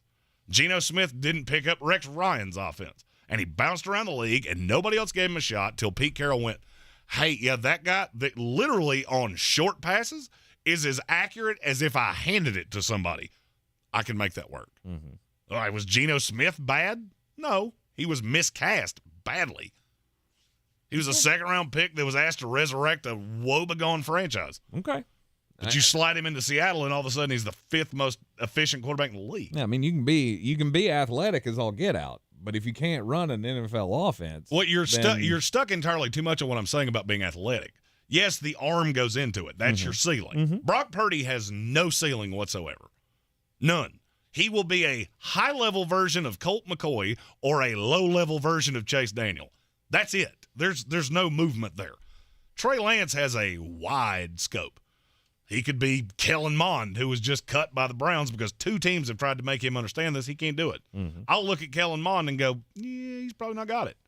I never saw it in the first place. So it's real easy for me to say that's not an NFL quarterback. Trey Lance was put in a horrible position, and now everybody's just kind of throwing the baby out with the bathwater, and I'm always confounded at that. If I was getting stories that he was Jamarcus Russell, who they give him, the CDs to go home and watch the tape, and he comes back and goes, oh, yeah, it was great. They're blank. Mm-hmm. Okay, yeah. One team is all I need with you. Right. Ryan Leaf, he was in the same boat. Trey Lance, I don't get that same vibe. So I'm not saying he ever works. Right. I'm just okay. I mean, I guess I see what you're saying, but I mean, we just look at the bare bones here. He's been in the system, can't pick up the system. Now he can't beat out Brock Purdy, who you say is, not good and is very limited and all of that. I didn't say he wasn't good. I said he has no ceiling. And, I mean, you have said Brock Purdy I've said is he is not good. a high-level NFL quarterback. I've actually said repeatedly, verbatim, he's a high-level NFL backup. He's not an NFL starter. I've said that word for word probably 20 times. Mm-hmm. I never said he was bad. I never said he wasn't good. He's fine. He's nothing to write home about. Mm-hmm. But you take him out of that Kyle Shanahan offense that's really predicated on your ability to diagnose a defense and kind of takes away some of the the high-level quarterback skills, put him in Kansas City, watch what happens. He'll look like Ryan Leaf instantaneously. Trey Lance? Yes. No, Brock Purdy. Oh, Brock Purdy. Yeah, it goes into situation. Stephen Tao said Jeremy's the ultimate quarterback apologist. I'm going to steal another comment to answer what you said right there. If Brian Daboll was in New York when Daniel Jones first got there, do you not think he would look like a different quarterback than with Joe Judge? That came from West Virginia Willie. It's 100% a perfect point. Mm-hmm. Daniel Jones was with Brian Daboll for a year, got paid. 3 years with Joe Judge, he didn't look like he belonged in the NFL. He couldn't put his feet in front of each other. So there's more that goes into that. Mm-hmm. And maybe that's the draft analyst in me bucking back at, well, he's not any good. No, he's fine. He's very talented. He's raw. Yeah. And He just can't figure it out. It would be like asking a really high-level chef, hey, you want to open your own restaurant? And they don't have the business IQ that God gave a goose. Oh, weird. That restaurant succeeded. Does that mean he can't cook? No. He's a fantastic cook. That's how you got here. Mm-hmm. Doesn't have any business sense. It's two completely different things. You're in the Sportsocracy. This is ESPN Asheville. This is your Exergen Temporal Scanner weather forecast on ESPN Asheville. Here comes some 90s in the forecast again for tomorrow and Saturday. It's like we've jumped back to the heart of summertime here across the Carolinas, with temperatures running about 10 degrees warmer than average. Even nighttime low temps warm tonight at 70 degrees. 92 tomorrow, 90 degrees on Saturday. And storm chances going up early next week with some tropical moisture up from the Gulf early next week. Stay tuned. I'm meteorologist Scott Lauriamore. That's the latest Weather Channel forecast. This is your time saver traffic on the new ESPN Asheville. Heavy slow 240 westbound between Chuns Cove Road and Monfort Avenue. 26 westbound slowing between Airport Road and the Blue Ridge Parkway. 26 eastbound delays between Long Shoals Road and Airport Road. 40 westbound slow between the Smoky Park Highway and George's Branch Road. 40 westbound crawling between Newfound Road and mile marker 28. An accident in the Clyde area does have the right lane blocked. Sweeten Creek Road, north and southbound, approaching Mills Gap Road is slow. In North Asheville, Merriman Avenue, north and southbound near Edgewood Road, delays. Spartanburg County, 26 westbound crawling between the South Carolina-North Carolina state line and West Mills Street. I'm Lee Minfield with your Time Saver Traffic. This report is sponsored by Indeed.com. Dog days of summer got your business needing help? Check out Indeed, an all-in-one hiring solution that makes it easy to attract, interview, and hire candidates. Visit Indeed.com/credit and get $75 toward your first sponsored job. Terms and conditions apply. In a world where thrills never stop, $1 million is on the line, and your fate is decided every 4 minutes by a bunch of random numbers with... Dan, I think Keno's exciting enough without you doing the voice. But my talents add a little something, right? I guess. Carolina Keno, $1 million thrills every 4 minutes. Must be 18 to play. Approximate overall odds to win. A price range from 1 to 3.86 to 16.63. Problem gambling helpline 877-718-5543. Labor Day savings start now at Lowe's. Get up to an additional $1,500 off select major kitchen appliances. And save $100 off select laundry pairs, priced $1,396 or more.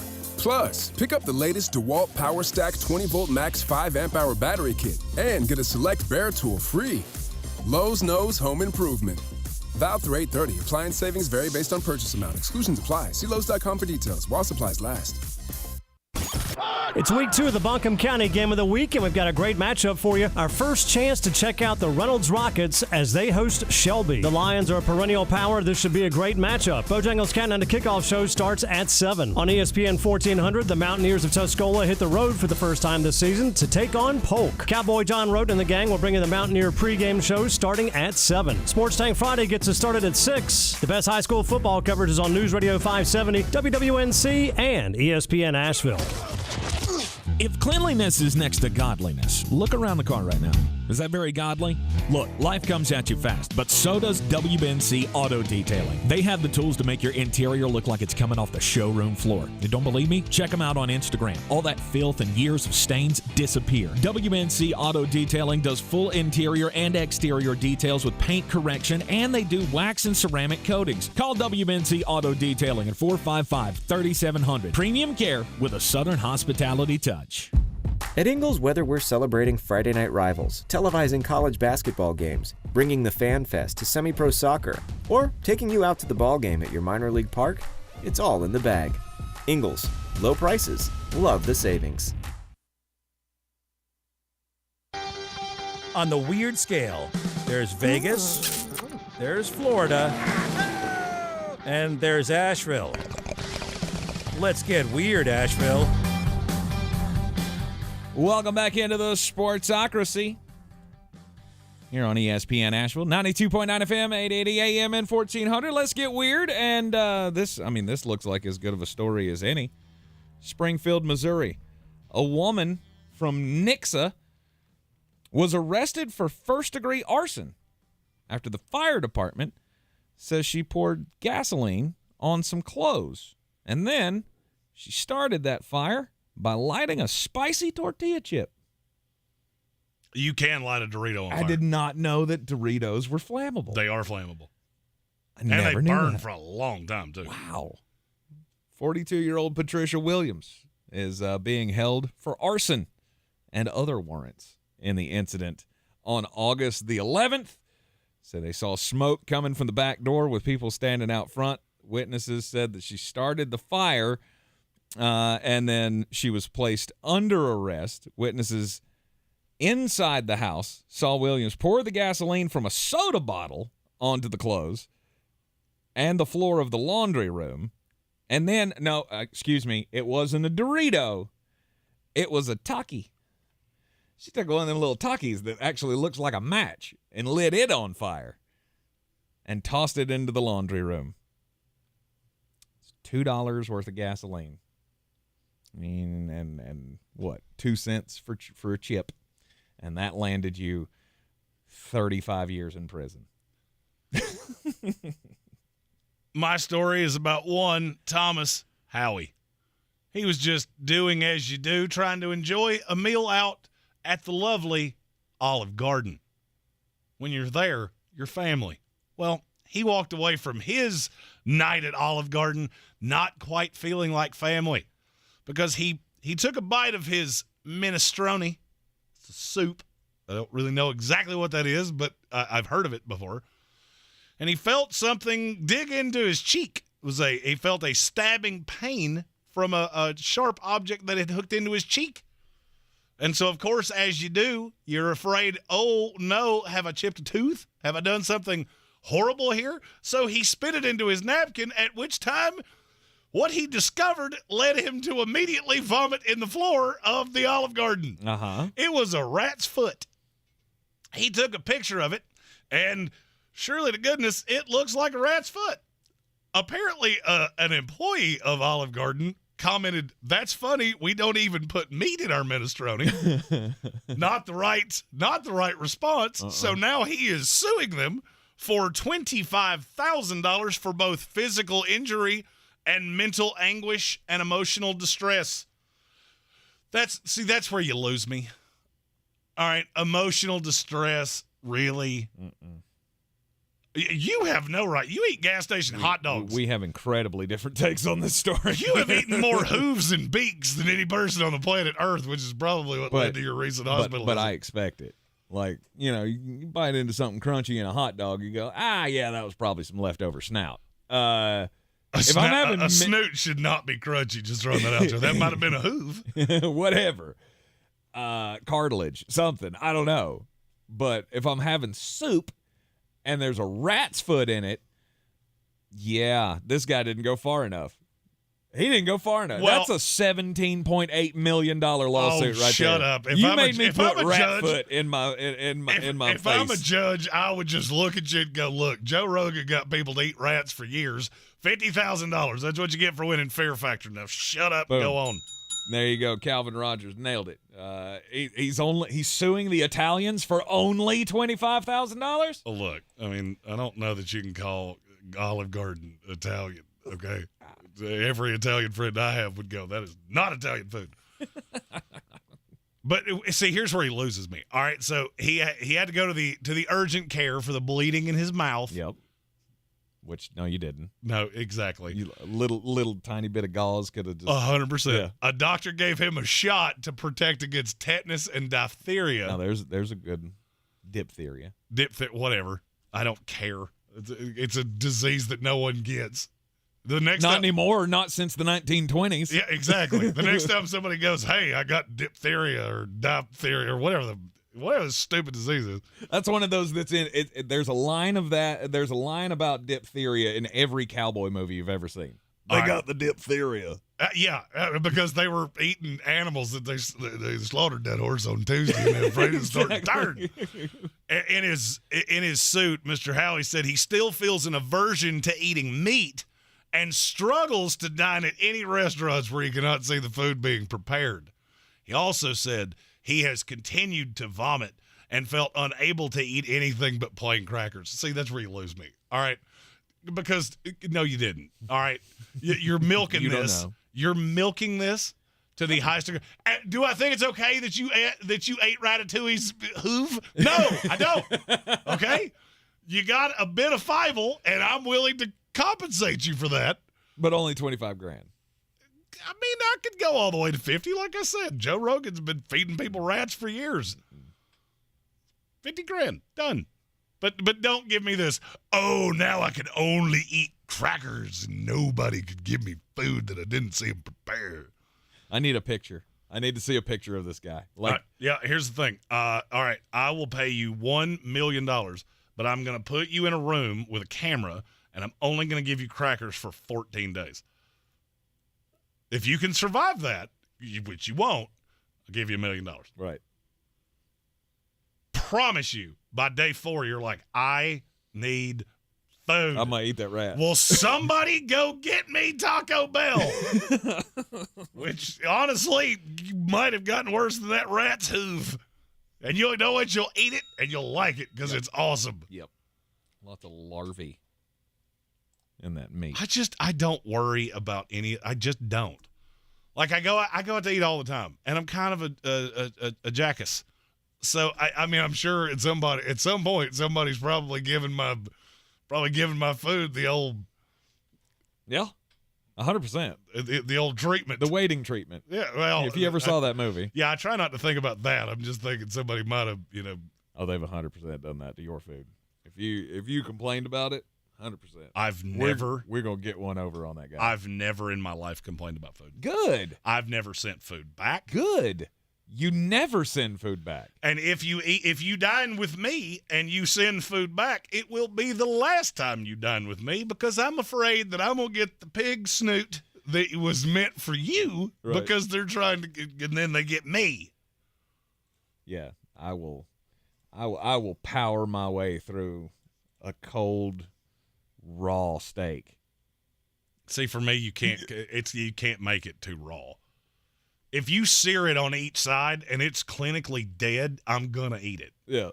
Now you can burn it, and I'm gonna be no. When it see that's where I divest from the whole steak thing. Like, I'm all down for a good medium rare, red cool center, but it has to at least the inside of the steak has to at least have changed colors. If it's still purple, I'm out. You're going to have to run that through the warmer one more time. No, like something.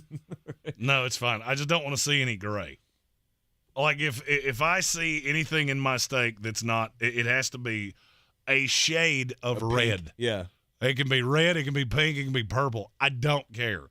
If you see gray. But when I see gray. You've gone too far. Now, okay, we going to fight. And I feel like most restaurants look at me and go, we can't cook it rare enough for slack-jawed Charlie in there. Did you see his hair? Dude's got a mullet that looks like Billy Ray Cyrus. Just sear it on each side and hand it to him. Yeah. And keep the domestic lights flowing. He'll be fine. Yeah, no, don't be that person that sends food back. I mean, just to send it back. And if there's something obviously wrong with it, like it comes out and you see that there's like a giant hair in the middle of the mashed potatoes, I'm going to have to go, hey, do you see that? Can you please take care of that for me? And they'll be nice and they'll take care of it. Stephen Tao with 2 just banger comments here said suing someone shouldn't be a retirement plan. And the Oregon Trail made me think dysentery would be much more of a problem than it deserved to be in my life. Yeah. I agree with the latter, not necessarily the former. There could be scenarios where that's now my new retirement plan. Well, I mean, and here's the thing that I'm going to say. After seeing the events of last night, I feel like now is as good a time as ever for Mullet President 2024. And when I become president, lawsuits will be a thing, but they have to be adjudicated by a judge of me. And if I think you are being a pig, pigs get fed, hogs get slaughtered. So if you go all hoggy, I burnt myself with McDonald's coffee, I want $4 million. You can only drink McDonald's coffee for the next 3 years. Adjudicated. Okay. I really love my presidents to have some kind of a sense of the Constitution. When the hell was the last one of those we had? You're not getting my vote. That goes back to Reagan, and you voted in every one of those elections. So you might want your president to have that, but you have been on the wrong side for a long time. Well, I mean, we all kind of have to a certain degree, but when the president wants to exceed the never mind. Just say it. You can't be your own judge, okay? I would be a great president, and you know it. There's a reason that there's an executive branch and a judicial branch, and you don't get to cross those lines. We crossed that line. We crossed that boundary 20 years ago. All I'm doing is just doing what you're doing right now and doing it better. Yeah. You're in the Sportsocracy. This is ESPN Asheville, 92.9 FM, 880 AM and 1400. Back on a Threadbare Thursday right after this. This is your time saver traffic on the new ESPN Asheville. Driving slow, 240 westbound between Chun's Cove Road and Montford Avenue. 26 eastbound, stop and go, approaching the French Broad River and continuing to Long Shoals Road. 26 on the westbound side, very busy between Airport Road and the Blue Ridge Parkway. 40 westbound, slow between the Smoky Park Highway and George's Branch Road. 40 westbound, stop and go between Newfound Road and exit 27. An accident near Clyde at mile marker 28 has the right lane blocked. In North Asheville, Merriman Avenue, north and southbound near Edgewood Road, delays. Sweeten Creek Road, southbound, approaching Mills Gap Road, is slow. In Spartanburg County, 26 westbound crawling between the South Carolina, North Carolina state line and West Mill Street. I'm Lynn Fuel with your Time Saver Traffic. This report is sponsored by Taco Bell. The Beefy Crunch Burrito is back at Taco Bell, thanks to rewards members who voted for it on the Taco Bell app. Filled with seasoned beef and flamin' hot Fritos, it's as crunchy and beefy as it sounds, and as delicious as a vote winner should be. Get one today at participating Taco Bell locations while supplies last. Get ready to win your way to our 2023 iHeartRadio Music Festival and $1,000. You'll be there. T-Mobile Arena here in Las Vegas. September 22nd and 23rd. Streaming live only on Hulu. The iHeartRadio Music Festival. Having the time of your life is more rewarding than ever when you visit any MGM Rewards destination nationwide. Dine, stay, play, and earn on all of it. Details at MGMRewards.com. Subject to earning and redemption limitations applicable to certain purchases and in certain states. To start the season, spray away stress. Get rid of grime. Clear the nerves. Do away with dirt and doubt. And lose the germs. For less worry and more wins. When you get to a clean slate, the possibilities are endless. Clorox. Start clean. Always use products as directed. Score big on sleep and savings during Mattress Firm's best sale of the year. Save up to $700 on select Tempur-Pedic adjustable beds. And get a $300 instant gift, good towards pillows and more. Running a small business is no small task. At Home Trust Bank, we work hard to prepare businesses for whatever tomorrow may bring. Your dreams are our business, and we have local experts who can help you plan for a successful future. Dependable guidance you need, and service you'll appreciate. At Home Trust Bank, we take your small business banking personally. Visit your local Home Trust branch or anytime at htb.com. Member FDIC. I believe real estate isn't about properties. It's about people. I'm Clarissa Hyatt Zach with eXp Realty, serving all of Western North Carolina. Navigating the home buying and selling journey can feel overwhelming at times, and that's why having an agent who cares about you and your needs is key. I'm a native of Western North Carolina, and I close over a home a week. I'm an expert in the market, pricing my sellers correctly to net you the most money, and working as a skilled negotiator for my buyers. Please give me a call today at 828-774-6343 to set up a complimentary market analysis. Attention, it's time for the morning announcements. Make sure your parents are aware of the Ingles Tools for Schools program and ask them to link their Ingles Advantage card to our school. Remember, you have to do it each year. Now please stand and join me in the Pledge of Allegiance. I pledge allegiance to the flag of the United States of America and to the republic for which it stands, one nation, under God, indivisible, with liberty and justice for all.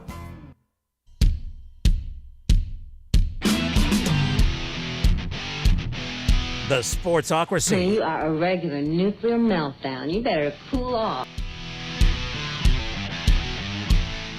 Welcome back into the Sportsocracy. It is ESPN Asheville, and yeah, I'm not sure exactly what a haunted blood fusion clinic is. Apparently, that's what Olive Gardens look like in Canada. I'm still not sure. Look, I love Olive Garden.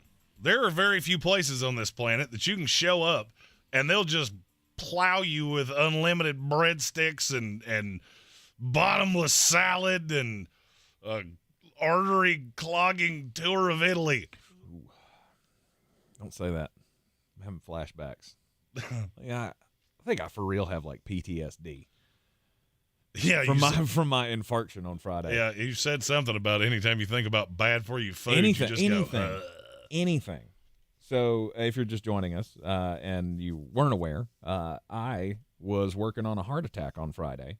Didn't actually have one, but the doctor said, I explained it to Jeremy like this earlier today. Think of like an old school like cartoon bomb where you've got like the big round black ball and it's got the fuse hanging out of the top of it. So the top of my bomb was smoking. The fuse was gone, and they got to me before it could explode. Because the words, "this could have been catastrophic," were said to me at some point during the process, and that's kind of when it hit me like, okay, so I really was walking a tightrope here. But yeah, I was like, went today and picked up a salad from Zaxby's because it's a responsible thing to do. When you don't have your lunch, you go fast food, but you still try to be healthy. So you go and get the salad without all the bacon bits and the things and all of that. And I'm sitting in the line and I'm staring at that sign that usually, like in my past life, would just made me drool all over myself and go, I gotta have at least 2 of those boxes of the fried mozzarella balls. And today, staring at it, I'm going, I want to get away from this sign. The sign is offensive to me.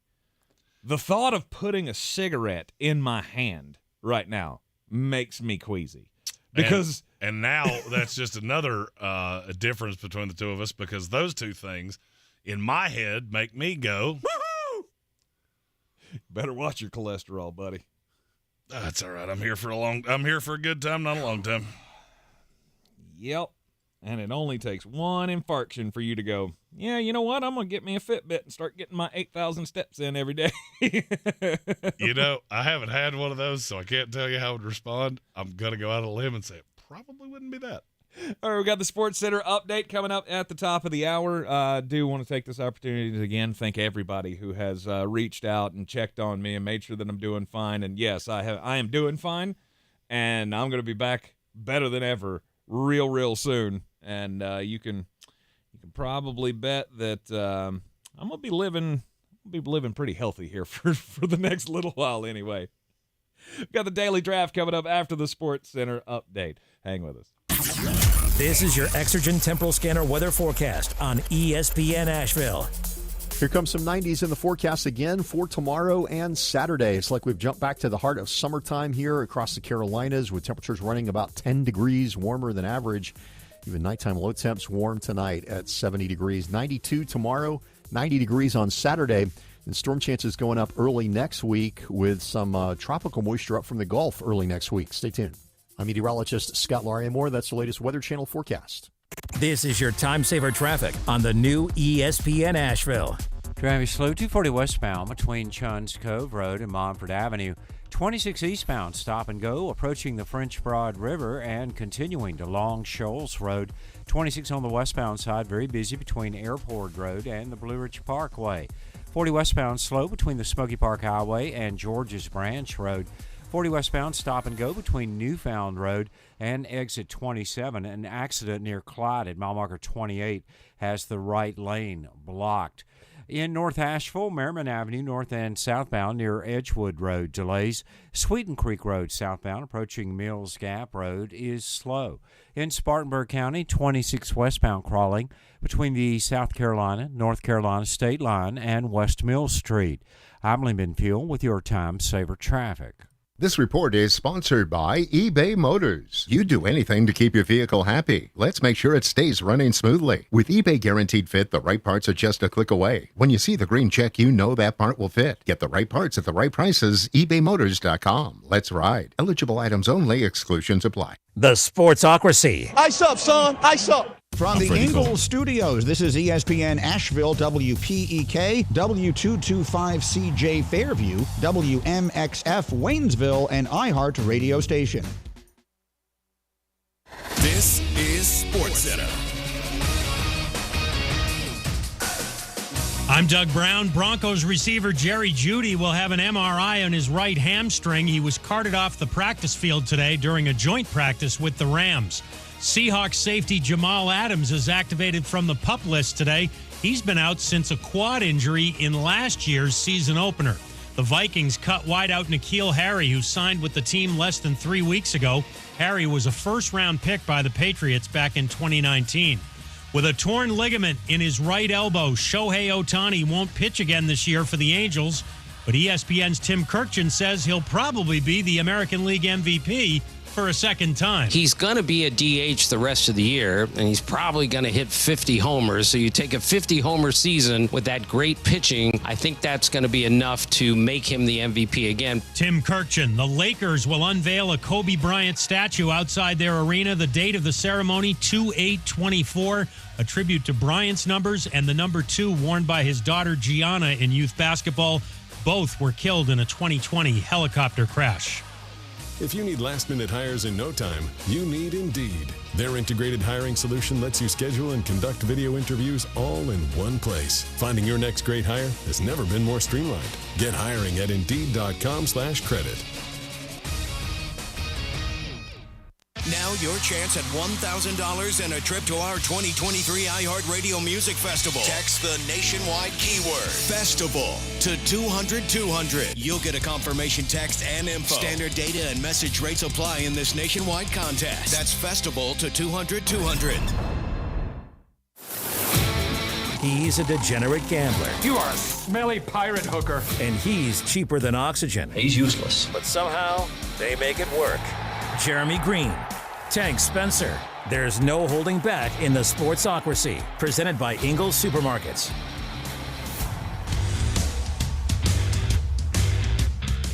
And welcome back into the Sportsocracy here on ESPN Asheville, 92.9 FM, 880 AM, and 1400. The Sportsocracy heard everywhere on the iHeartRadio app, and we are seen everywhere on YouTube. Go to thesportsocracy.com, click that live video link, subscribe to the channel. That way you can join us in the chat, and especially on Threadbare Thursdays, you can have your comments commented on, your topics talked about here in the Sportsocracy. Don't forget to sign up for the Battle for the Belt, our DFS contest every week of the NFL season. 2 separate contests this year to get in on, the Standard Contest and the Eliminator Challenge. We got 2 belts on the line this season.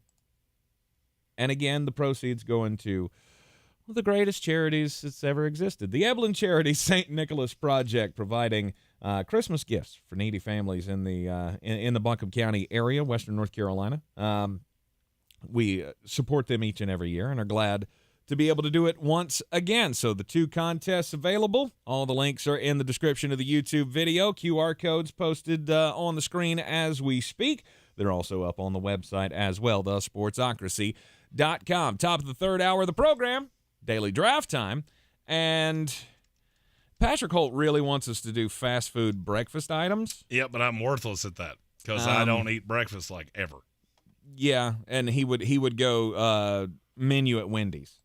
Yeah. I remember we've had that conversation of Wendy's is Jeremy's ultimate all-time favorite fast food breakfast.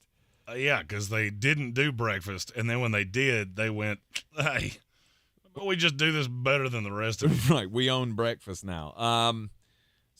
And just, again, the thought of the sausage and the eggs and all of that has kind of given me PTSD. So, I mean, we might stow that away for a later draft. So let's go with the non-food draft here.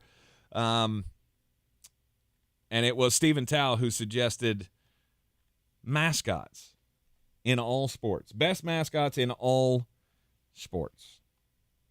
You down with that? I'm in. All right, so I guess this is referring to, obviously, the guys and gals across the sports world that get into the costumes and make the team come to life.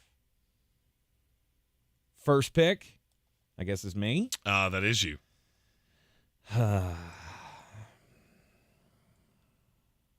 Which is not great because I love mascots so much, all of them. But I think I am going to be mean. Normally I try to let you have your guys. I let you have your teams when we do things like this. Well, that's dumb. But I don't think, well, because I'm a nice guy and I'm like, I'm not going to snake Aaron Rodgers from you. That's your guy. You can have that guy.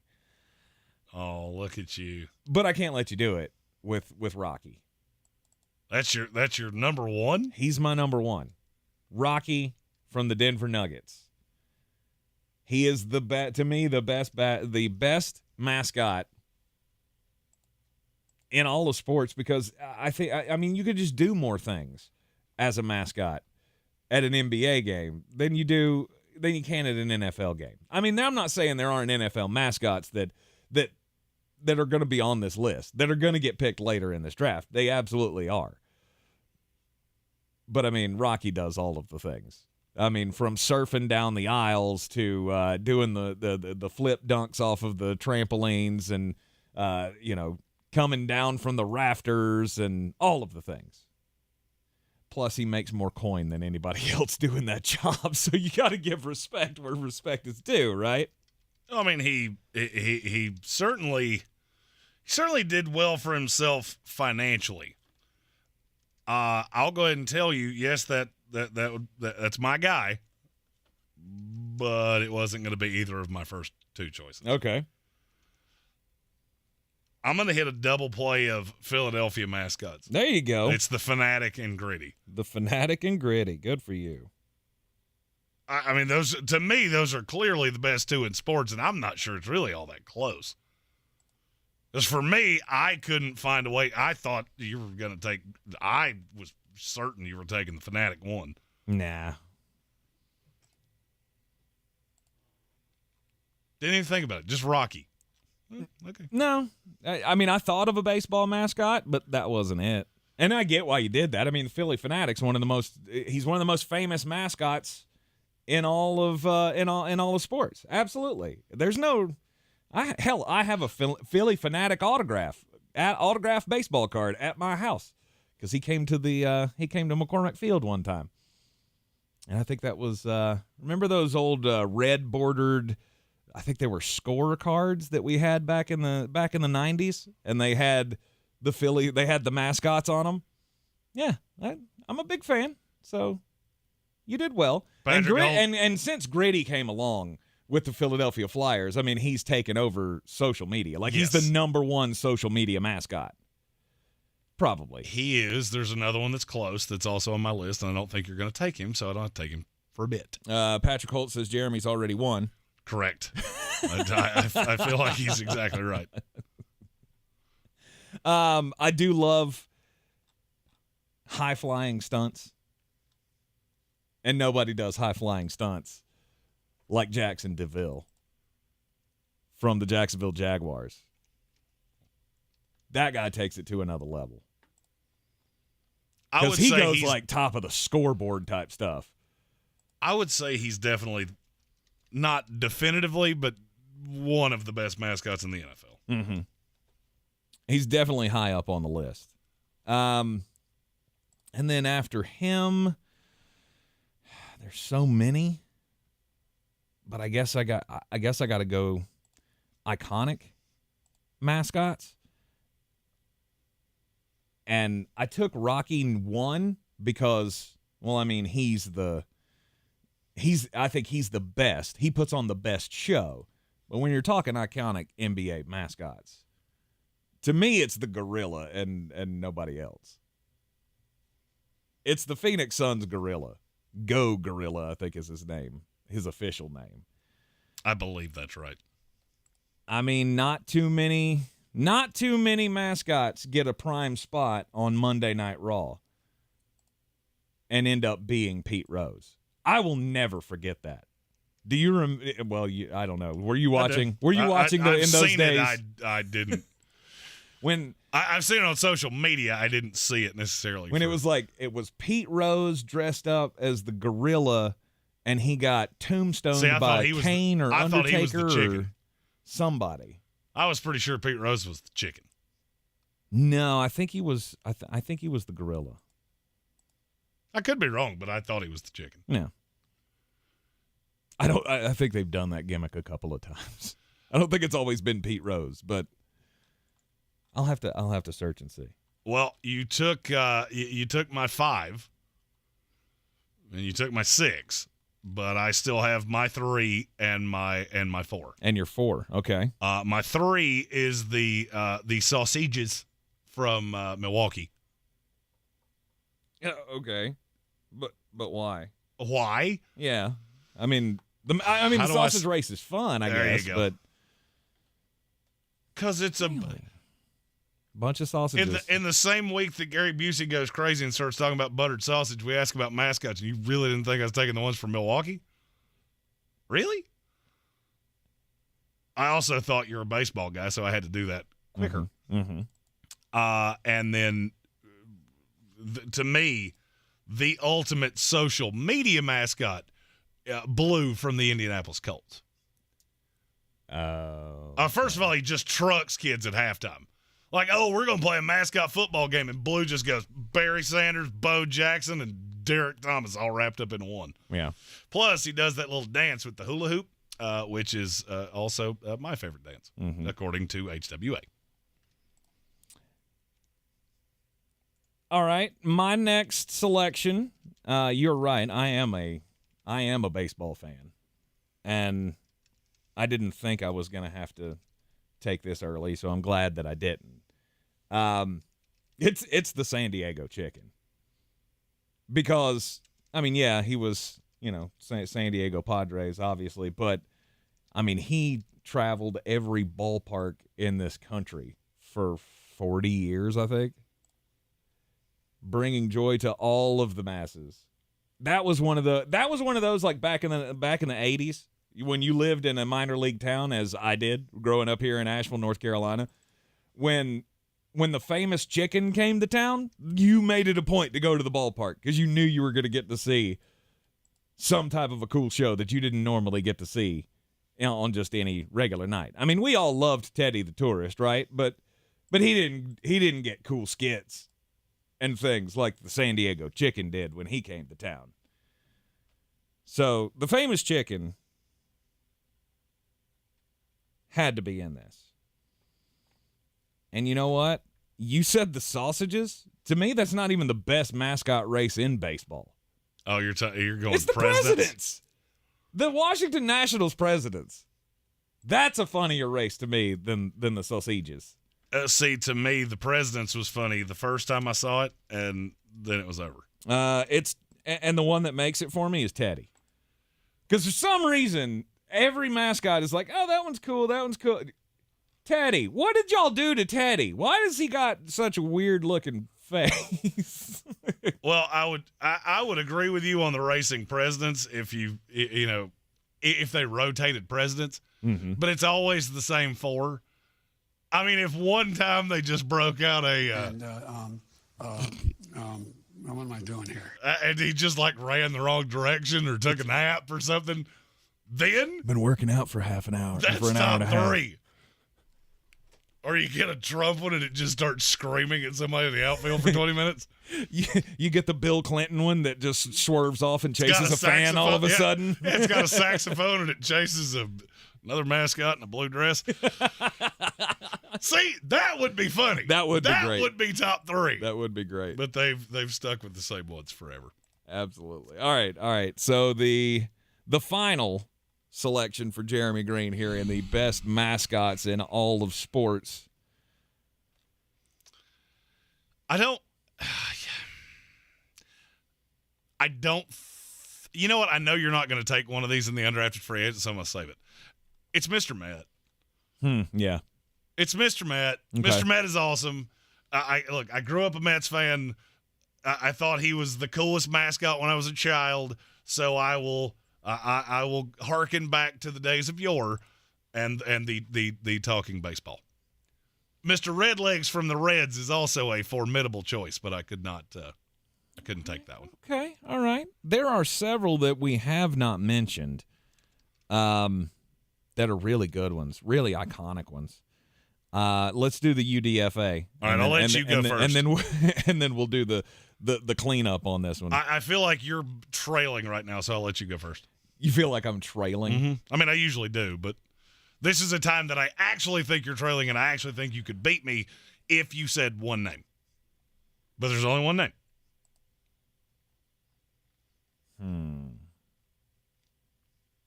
Would it be Chief Osceola?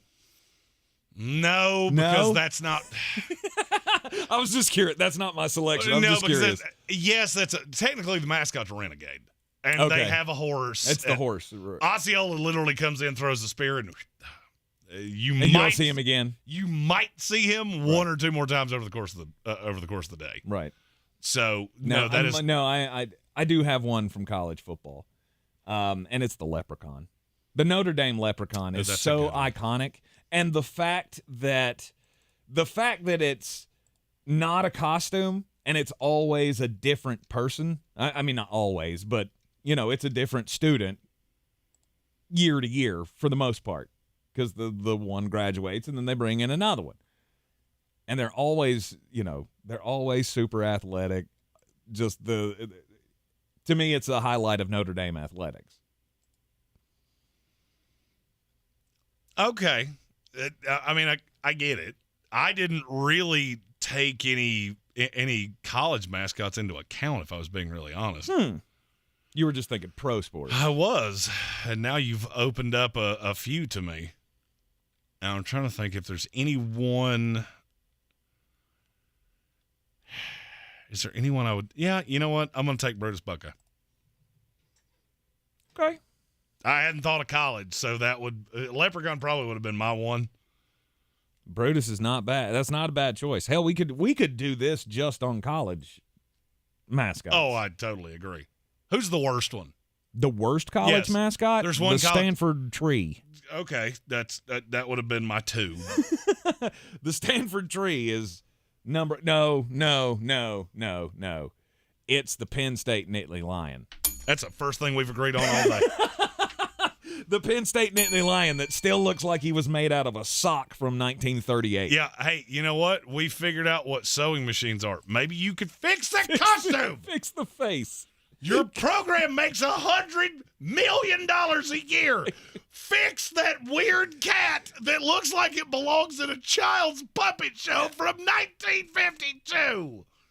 The worst part is that there is a very comparable mascot who kicks its tail every week. If you put them up beside each other, and I would just never think that the BYU Cougar would be 100 million times better than the Penn State Cougar. The BYU Cougar looks like it started as the Penn State Nittany Lion, and then it met Barry Bonds.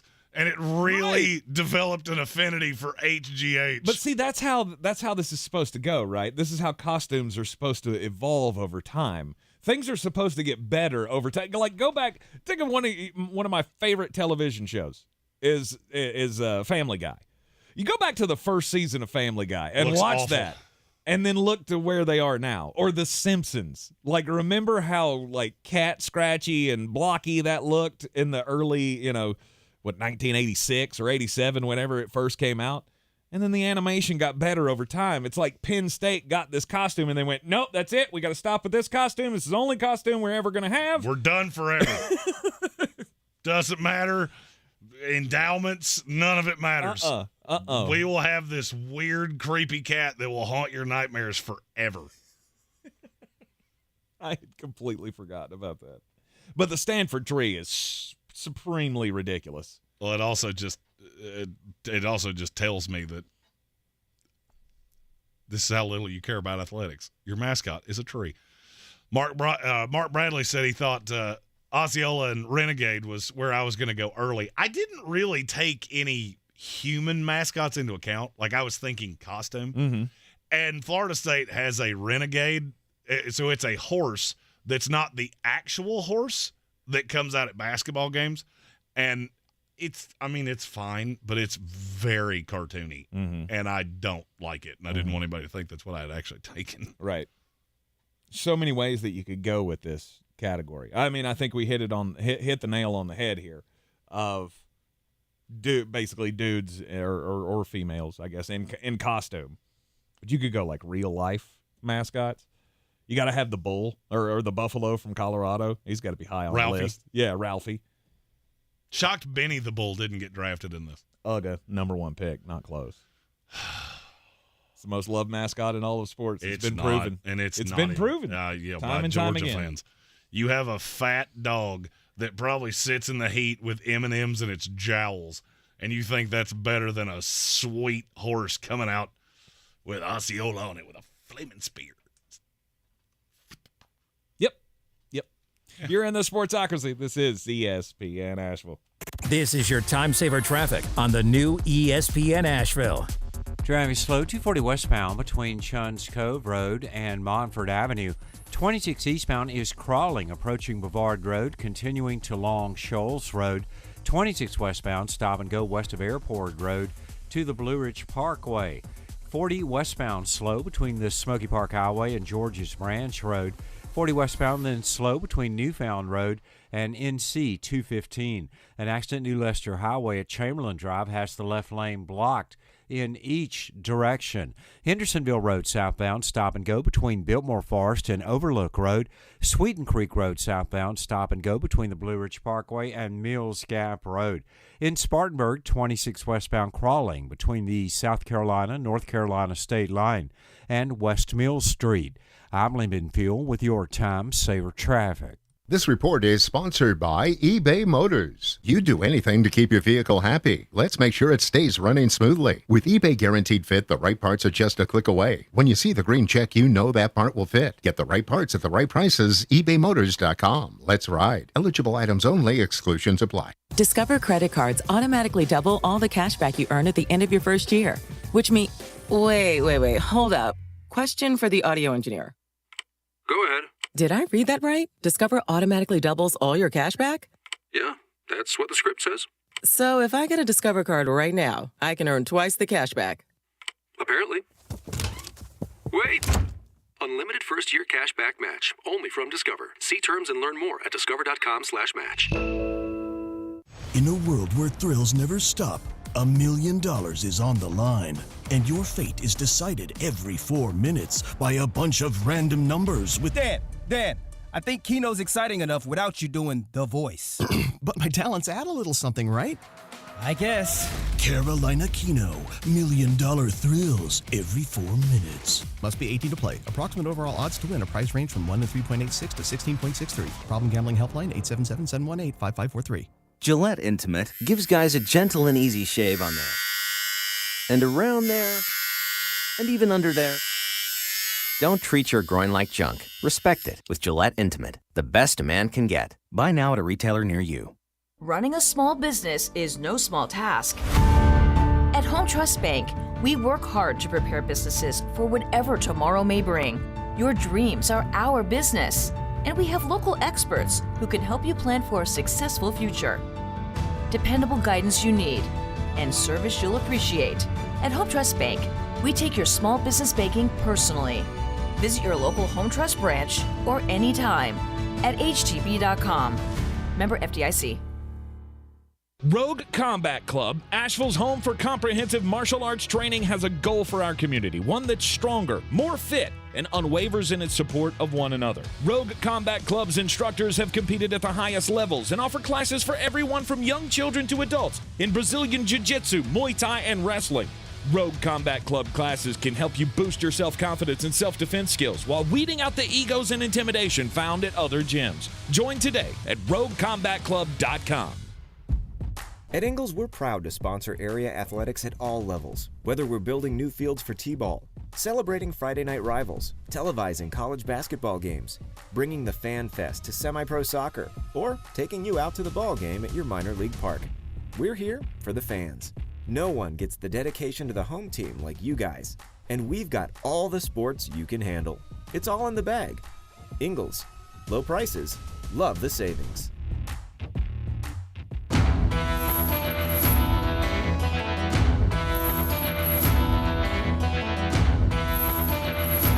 The Sportsocracy. Hello, everybody. This is good old JR Jim Ross, WWE Hall of Famer. Boy, these boys are smart. You talk about goofier than a pet coon. Let me tell you something. This show is a legitimate slobber knocker. Welcome back into the Ingles Studio, ESPN Asheville. Hey, I give Jeremy props. He got that right. So, Pete Rose, when he was tombstoned by Kane on Monday Night Raw many years ago, he was dressed as the San Diego Chicken. I have a wealth of knowledge, most of which is completely irrelevant to anything. Good for you. They did do a spot where Kane tombstoned Go Gorilla when they were in Phoenix one night, but there was nobody in the suit. It was just he took out Go Gorilla because Go Gorilla came out with the Gorilla 316 shirt on. And that was during the Kane Stone Cold feud. So, yeah, they did that gimmick several times with Kane. Like I said, they probably did one with the Indianapolis Colts guy too. Who knows? Blue. With Blue. That's right. By the way, while we're on the subject of wrestling, man, we lost a legend yesterday. Terry Funk. I mean, we're getting to that point where all of these guys from our childhood they're at that point. I'm surprised he hung on as long as he did with all of the injuries. Dude that just threw himself in front of moving cars on a daily basis. The punishment that he put himself through in his later years. I mean, he was out there wrestling hardcore matches when he was 70. Yeah. And just taking bump after bump and cut after cut. We reminisced about that in the chat last night in our show chat about some of the epic matches that he had with Cactus Jack in Japan. Just the king of hardcore, Terry Funk, gone, never forgotten. How did I miss that? What? We started talking about that in the show chat last night. I don't know. Now, in fairness, I did go home and just start. I saw a bottle of tequila and just went, "Let's go."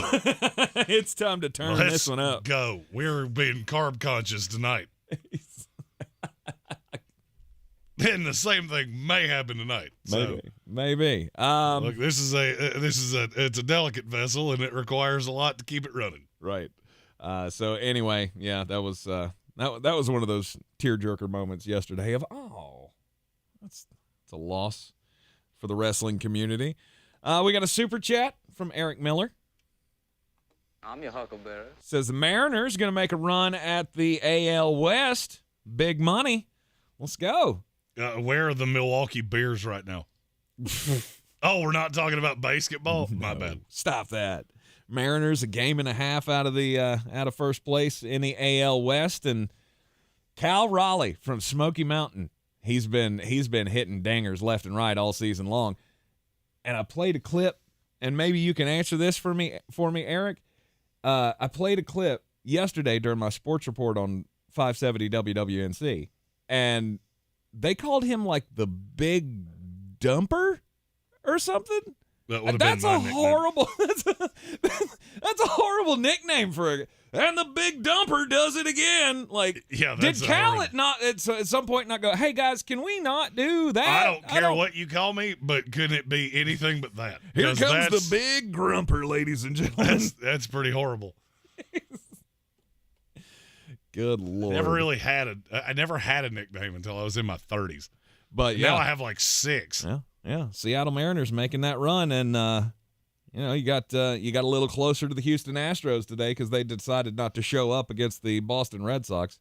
Final score of that one ended. Wow, I didn't even see the final score before I flipped the page there. It went to 17-1 today. Red Sox over the Houston Astros. Can we not have a mercy rule in baseball? Like that, they're not coming back. This is awful. Right. We can do it in the Little League World Series. We can't do it in the major leagues. Really? Yeah, they might. Who wants to sit around and watch that? 17-1 here, Bill, and we've run out of B clips to talk about. So, how are you and your wife doing? And the last time I was at your house, she hit you at the dinner table, and it was very uncomfortable for all of us. Could you possibly disclose what's happening there? Ugh. So at least while Red Sox fans can celebrate the big win today over the Houston Astros, not a whole lot for us to celebrate season-wise, but I'll go ahead and shout out Stephen Tao once again, and I guess we're officially doing this, right? Stephen, you're going to show up at the draft day festivities at the Village Porch on September the 3rd. So this is next Sunday, excuse me.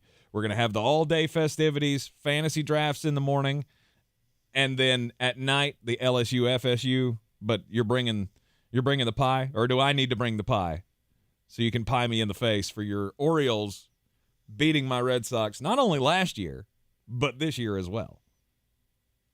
So does that mean we can double this up and go wiffle ball bat? No. 2 pies. You can do 2 pies. But I'm not doing wiffle ball bat. This is one of those times that 2 is really not better than 1. It's 6 one way, half dozen the other. It is the Sportsocracy. This is ESPN Asheville. We got the most important message of the day coming on the way right after the break, and then it'll be time to check in on the Big 12. That's a conference that we haven't done yet for our college football preview. Week 0 is this weekend, and ladies and gentlemen, that means tomorrow we will have college football bangers.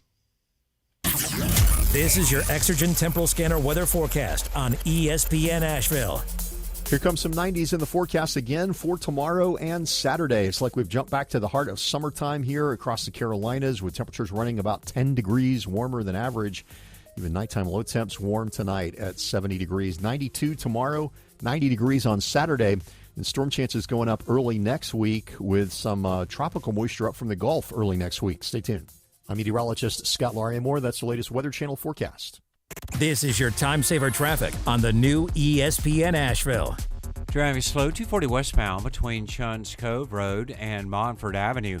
26 eastbound is crawling, approaching Bavard Road, continuing to Long Shoals Road. 26 westbound, stop and go west of Airport Road to the Blue Ridge Parkway. 40 westbound, slow between the Smoky Park Highway and George's Branch Road. 40 westbound, then slow between Newfound Road and NC 215. An accident New Leicester Highway at Chamberlain Drive has the left lane blocked in each direction. Hendersonville Road southbound, stop and go between Biltmore Forest and Overlook Road. Sweeten Creek Road southbound, stop and go between the Blue Ridge Parkway and Mills Gap Road. In Spartanburg, 26 westbound crawling between the South Carolina-North Carolina state line and West Mills Street. I'm Lyndon Fuel with your Time Saver Traffic. This report is sponsored by Staples Stores. Staples has great prices on everything you need for back to school. Right now, a 24-pack of Crayola crayons and comp books are just 50 cents each, and select notebooks are just 35 cents each. In store only. Offer ends 8/26, limit 30. School on, save on at Staples. The NFL is back, and your free iHeartRadio app is your home for the NFL Podcast Network with full coverage of all 32 NFL teams. Get in-depth analysis from the pros on around the NFL. Win bragging rights at this year's draft with tips from the NFL Fantasy Football Podcast and more. Download the free iHeartRadio app today. It's bow time. The Bojangles made-from-scratch biscuit is so good, we gave it a sidekick. That's just as never frozen, just as fluffy, just as delicious. We call them the Buttermilk Beauties. Get 2 sausage and egg biscuits for just $5. It's bow time. In a world where thrills never stop, $1 million is on the line, and your fate is decided every 4 minutes by a bunch of random numbers with... Dan, I think Keno's exciting enough without you doing the voice. But my talents add a little something, right? I guess. Carolina Keno, $1 million thrills every 4 minutes. Must be 18 to play. Approximate overall odds to win. A price range from 1 to 3.86 to 16.63. Problem gambling helpline 877-718-5543. Spring in the South means the return of Atlanta Braves baseball. There's a liner out towards center field. It will lay down. Here comes Ronald. Braves win it. The 2023 Braves load up for another huge season. The Braves play here on ESPN Asheville. Real estate isn't about properties, it's about people. I'm Clarissa Hyatt-Zach with eXp Realty, your native realtor serving all of Western North Carolina. I will work hard for you, and I believe in doing the right thing every time. I market each of my listings to reach out-of-town buyers. I use a professional photographer and drone video on every single listing, as well as collaborate with agents across the country to find your buyer. Check me out online at clarissasellswnc.com or give me a call at 828-774-6343. It would be my pleasure to assist you through the real estate process. Are you Beer City's best fantasy football player? Your chance to prove it is back. The Sportsocracy's battle for the belt is back for year 2 with 2 ways to win. Our standard contest and the new Eliminator Challenge for the most hardcore of football fans. Play fantasy football with us every week of the NFL season and compete for a cause with proceeds benefiting Eblen Charities St. Nicholas Project. Register today at thesportsocracy.com and take your shot at the title of Beer City's fantasy football champion. We are back in the Ingles Studio, and it's time for the most important message of the day. Don't do crimes! I am so thankful for our boys in blue. I mean, I was raised to have a healthy respect for our law enforcement officials in this country, and you know, I probably don't thank them as much as I should, but I try to thank them as much as I remember. And it's when I see stories like this that I go, see, this is they're doing the important work. They're out there finding things before they happen. This story coming to us from Pennsylvania, where Hayward, Pennsylvania, the Hayward police, they tried to pull over a man and he ran. Well, they did not attempt to pursue the car once they saw where the driver was headed, which I don't know how you projected this, but after he just let him go, the suspect soon pulled over to the side of the road. I guess he thought that he had lost him, and he went, not so fast, pulls up behind him. Another car comes in, blocks him in, and they get the man, and they realize that he has a record, so he's able to be searched, and he has many outstanding warrants and all of this, and so that escalates to another level where they search the car. And here is the cavalcade of madness that they found inside the man's car.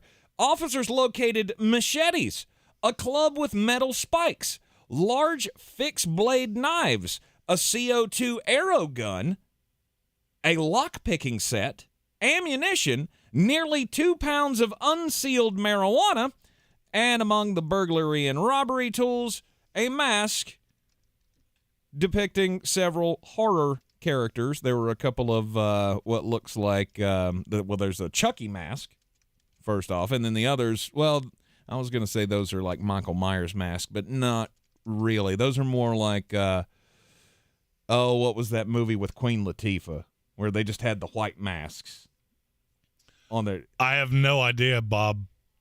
Oh, come on. I got news for you. Even like 90s action movies, you don't get those? If you look at me and go, that movie with Queen Latifah, just go ahead and assume I don't have even the vaguest of a clue what you're talking about. Just Set It Off, I think that was the name of that movie. The bank Never robbery, even heard of it. Bank robbery movie with Queen Latifah, and I think Jada Pinkett was in that as well. I think that was pre-Smith era. Oh, so that was before she insulted him every time she got on camera? Yes, Okay. yes, way before that. But look, I don't know. There was obviously many crimes on this guy's mind, or he was just smoking so much weed that he was ready for the zombie apocalypse. Ironic you said that, because the same thing could be said about my story. Yeah. It's about one James Francis Johnson. He's 48 years old, lives in Petaluma in California. Apparently, some onlookers saw a very suspicious individual on Saturday, August 19th, and they called the police around 3:50 p.m. Police show up. They find Mr. Johnson leaning on a car, and yes, I will see the irony in what he's wearing and his name here momentarily. He was wearing nothing but a black Speedo and fur-lined boots. Okay. Apparently, people thought that was a little strange, and I'm not going to lie, I would think it was strange too. During after they somehow found his ID, which I'm not sure where he was hiding it, and I'm 100% sure I don't want to know, they figured out that he is on probation, which subjects him to specific searches, which they did, searching his car, finding a Smith & Wesson .40 caliber handgun complete with high-capacity magazine, which he is not allowed to have. Well, when the officers pulled the gun out of the car, Mr. Johnson abided by Jeremy Greene philosophy.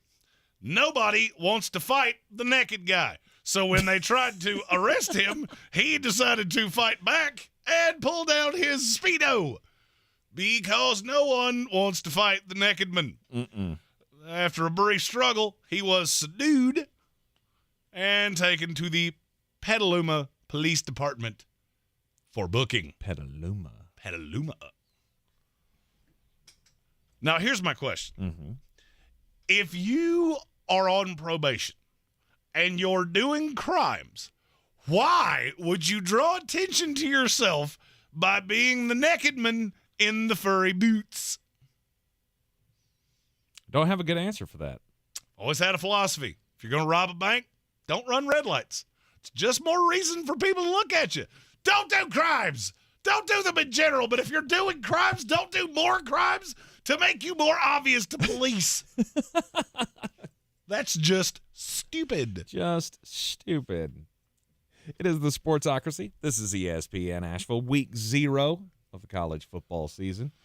Oh, I can't wait to bring. I'm bringing out prop bets. I got 3. Look, so if you hadn't been with us for college football, we do 3 full gambling segments every Friday.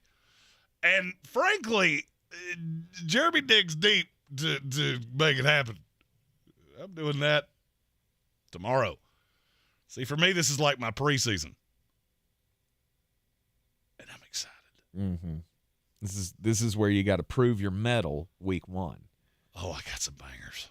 Oh, some serious. I'm pulling out props. Let's go. That's mid-season form in week 0. There you go. Can't wait for that. The Big 12. Well, they've added several teams this year. The question is, do any of them mean anything to the Big 12 race as a whole? Of the new teams? Yes. Is BYU competitive enough to make some noise in the new Big 12? This year, I would say probably no. Cincinnati, Houston, UCF, definitely not. Well, Cincinnati got gutted. Right. So there's not a lot really to know there. For me, this is Texas in the message, repeat the line. Because I don't believe in Oklahoma for what feels like the 43rd year in a row. Right. As long as Brett Venables is the coach, you rest assured, I'm out. Well, he's only been there 2 years. I know. It feels like he's been there for like 10. Well, he has not. Top to bottom, the most talented team is Texas, I believe. No doubt. To me, it's not even close. Oklahoma, who's their quarterback? Dylan Gabriel. No, back for the second year? Yeah. Wasn't great in the first year. No. Not going to be great in the second year. No. I think it's funny people are just going lamb to slaughter with Oklahoma again. Like, I told you this last year, and, you're just a hater. Am I? Because I made a small fortune on Oklahoma last year, and I'm planning on doing it again. Because, I don't think the meaty portion of this conference is as bad as everybody thinks it is. The bottom is awful. Mm-hmm. BYU is terrible. Cincinnati, Iowa State, West Virginia, Houston. They're all bad. Then you get to like 9. And I don't really care what order you put them in. They all lost a lot, but they're not terrible. Kansas lost nothing. Mm-hmm. They're projected to finish 9th or 10th in this conference, and that is stupid. Wild. I mean, with Jalen Daniels, I mean, he's one of the best returning quarterbacks in the country. No doubt. And they're just being completely disrespected. And I was going to say, you've got some weapons on that team. The weapons leave a little bit to be desired, but you've got some talent, enough that you shouldn't be that low. I mean, I'm looking at UCF going, yep, that's a fun team that everybody falls for every single year. Don't know why. Oh, they're going to be on the... But Gus Malzahn, what about him? Yeah. They're going to make a statement their first year in the Big 12. I don't think they are. I look at Texas, and I don't know who can beat them. I mean, they got Alabama second week. That one's obvious because you got to go. That one's in Tuscaloosa. Yeah, you got to go to Tuscaloosa for that game. So that one's – but that's the only one that sticks out to me as going, that's really going to be, final drive of the game like it was last year. You're going to tell me I'm falling for this again, but I kind of like Texas Tech. Okay. And Tyler Shuck's been hurt for what feels like 8 years. You remember when we thought he was going to be the number 1 pick in the draft? Yeah, that didn't age well. That was 4 years ago, though, when he was at Oregon. That way. Well, I mean, then we thought he transferred to Texas Tech. We thought, he's going to find new life here, and he really hasn't. Yeah, and he's going to put up the numbers. Well, because he keeps getting hurt. Yeah. Well, now he's healthy. And if he's healthy, you could do worse than putting doubloons on Texas Tech to go over. I think it's 7.5. I think that's their win number. Might be 6.5. But I mean, I like that. I like Texas Tech, but I like Oklahoma. Yeah, I've got it pulled up here. I can tell you in just a second what their over/under number is. 7.5. Yeah, I'd probably take the over. And I look at it gets into TCU. I feel like TCU, Oklahoma State, Kansas State are all in the same, and Baylor are all in the same tier of I don't know exactly what you are, but you're annoying every single year. Even if you're not good, you're still annoying. Mm-hmm. And that'll be and my thought on the Big 12 that I can't get away from is, okay, you're losing Texas and Oklahoma. So you're a year away from that being the cream of the crop of this conference. And that's hard for me to wrap my head around. Yeah. That Oklahoma State and Baylor and those are going to be the heavy hitters in this conference. Well, now? You're going to have a couple clunky years, but once Texas and Oklahoma get away, I mean, you got to understand, especially when the playoff format changes, think if you're that 4-star recruit out of Texas, I can go to Texas and play for Sarkisian and be at a talent deficit almost every single week. Or I can go to Texas Tech and have a pretty direct shot at getting to the playoff every single year. Mm-hmm. I mean, these things are going to even out because the Big 12 has done enough to stay, I'll say respectable, because that's the nice word to say here. Sure. I don't think they're good. They just have a lot. They have a ton of teams. And so, I mean, I don't think it's going to be as bad as you do. Yeah. There's not an elite program now, but there are programs that have the makings. Oklahoma State's the one I keep looking at going, you've got more money than you know what to do with. Mm-hmm. And so if you were ever going to spend it at a high level, this would be the time to do it. Yeah. And if you're going to be at the top of the conference, obviously that's going to get more eyeballs to you. That's going to get more recruiting eyeballs to you. And you become, I guess it's possible. But the Big 12 and I don't know, with the departure of Texas and Oklahoma, does and the additions that they've made, does the Big 12, where do they slot in? Are they the fourth of the Power Four? Yes. Or are they ahead of the ACC? They're behind the ACC. That's what I would think. The ACC has a couple power brokers still. Right. I mean, you got to say it. The Big 12 will have no ready-made program that can fit into that spot of we're going to be a contender every year. Mm-hmm. So they'll go through 2 or 3 seasons before somebody separates themselves. Once that happens, I can't tell you. Yeah. I mean, you got to remember, Clemson wasn't Clemson 10 years ago. True. I could see a path where very shortly after these moves get made, the Big 12, within a 5-year period, becomes better than the ACC top to bottom because they have all of these programs that are already, like you said, the middle is really solid with these programs. It's just really They're consistent with to bounce programs back. that will put the money in. Mm-hmm. I mean, the problem with Kansas is that they have never put the money into the football program. Now they have a coach that would justify it because Lance Leipold is a good coach. Absolutely. He's also an older coach that there's not much chance that he's looking for this to be a stepping stone job. Right. So, I mean, Kansas makes sense that you could see a jump from them. This, to me, is just kind of a blip year. Mm-hmm. Because every one of these programs, look how much TCU lost. No publication has them worse than 4th in this conference with everything they lost. Mm-hmm. That really tells you where the conference is at. And I was going to say a lot of that falls on the coaching as well, though. West Virginia Willie asked, is West Virginia that bad? Yes. Yes, they are. God-awful. I got the Senior Bowl watch list, and I saw 5 West Virginia Mountaineers on it, and I went, "Whoa!" Must have had an alumni on that board because that's the only way we had 5. You're just that bereft of talent? No, it's just they're just not good. Yeah, they're another one of those programs that you fought with the big boys for a lot of years, and then the fact that the money was not where it is with some of the others, it caught up to you. Now, they're trying to rectify that. They went really hard in the paint on a basketball class, went pretty hard in the paint on a football class. Got a lot of transfers. Yeah. But I don't buy Neil Brown. Yeah. That's really where I'm at with every one of these schools. BYU, you're punching above your class right now. Mm-hmm. You can catch up in a year or two, but you're not there now. Yeah. Cincinnati, total upheaval. Iowa State, you have the most interesting coach in America because everybody talks about how good he is, and you have regressed every single year he's been there. I'll never understand that. Matt Campbell keeps interviewing for NFL jobs, but for why? Iowa State has fallen off a cliff from when he got there to now because he can't recruit. Yeah. Texas makes that step, though.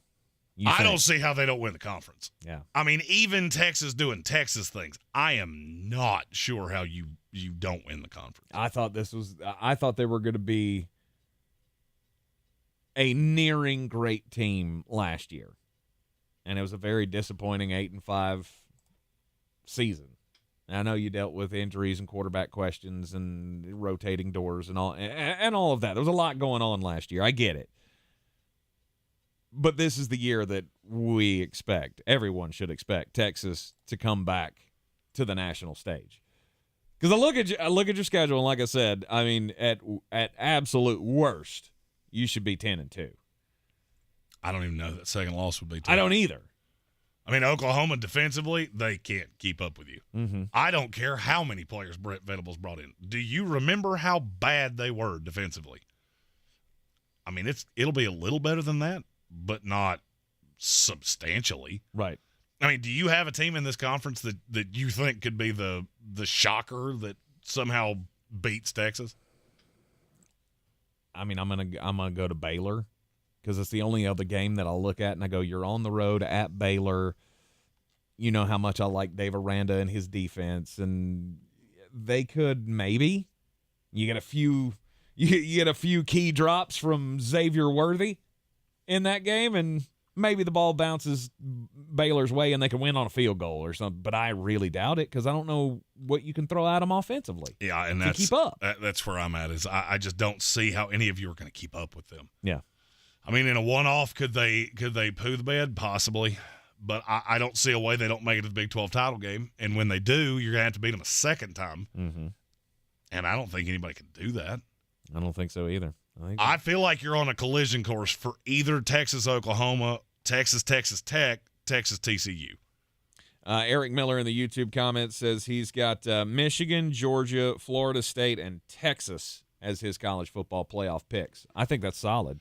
I do too. The only thing that might get you with Texas is that there's a possibility that you go through the entire year, they go 11-1, then win the conference, and they don't beat a team that's inside the top 15.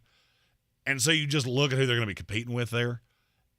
I get the theory that Alabama's the only impediment. You beat them, you should cruise to 13-0. Right. If that's the case, you'll get in. But if you lose to Alabama, I don't see how you're going to get in over them with one loss. I don't see how you would get in over LSU with one loss. USC. USC's different. USC loses a game, to me, you have become irrelevant. There is nobody, and I mean nobody, on that schedule that you can sustain a loss. Not even Notre Dame. No. You lose to Notre Dame because there's not anybody good enough. All right, so you beat Oregon. Oregon winds up 8-4. That's your best win. Beat if you Washington. lose to Notre Dame. If you beat Washington. If you beat Washington, you're looking at a school that they're a spunky little upstart, but if they lose 2 or 3 games, people are just going to go, yeah, that's Washington. That's what they do. Well, if you beat them, they're going to carry at least 2 losses because even if they go undefeated, you'd have to beat them twice. Right. And that's your best win. Now, they're another one. You go undefeated, okay, it's hard to keep you out. But I'm not sure how you keep out the 2 Big Ten teams, maybe even 2 SEC teams, if everybody has a loss. All right, this is the Sportsocracy, ESPN Asheville. We will be back with you tomorrow at 3 o'clock as normal. And guess what? It'll be a football Friday, and it'll be time for the first. You said it wrong. Oh, it'll be I haven't been able to say it this year, so I'm going to pull it from down deep. Football Friday! That's right. We will be with you at 3 o'clock right here in the Ingles Studio. Take care. We'll see you then. This is your time saver traffic on the new ESPN Asheville. 240 westbound slow between Chuns Cove Road and Montford Avenue.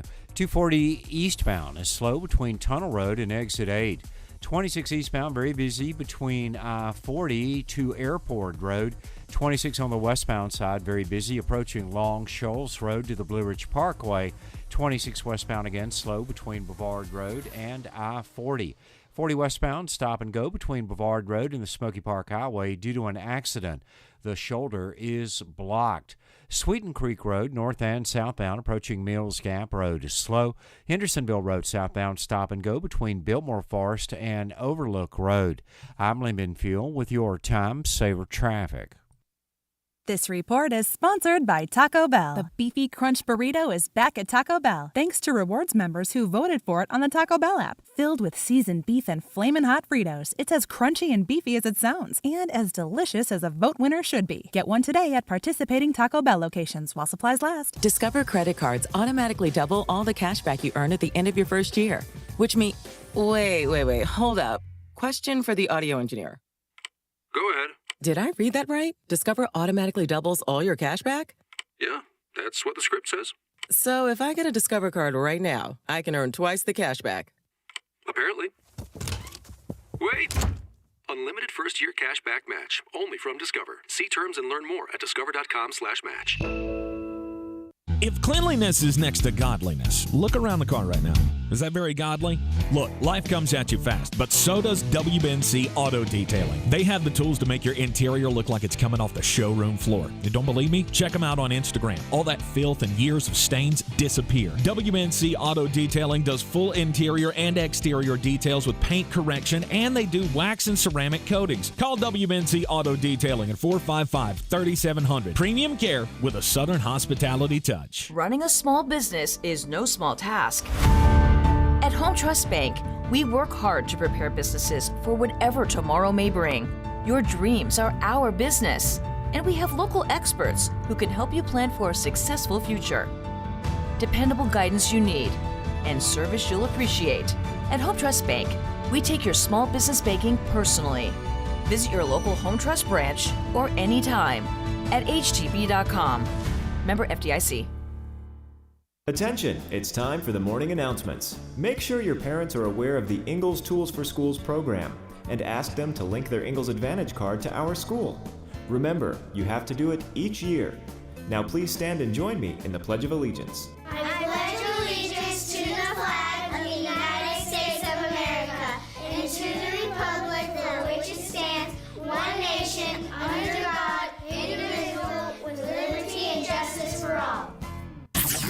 This is your Exergen Temporal Scanner weather forecast on ESPN Asheville. Here comes some 90s in the forecast again for tomorrow and Saturday. It's like we've jumped back to the heart of summertime here across the Carolinas, with temperatures running about 10 degrees warmer than average. Even nighttime low temps warm tonight at 70 degrees. 92 tomorrow, 90 degrees on Saturday. And storm chances going up early next week with some tropical moisture up from the Gulf early next week. Stay tuned.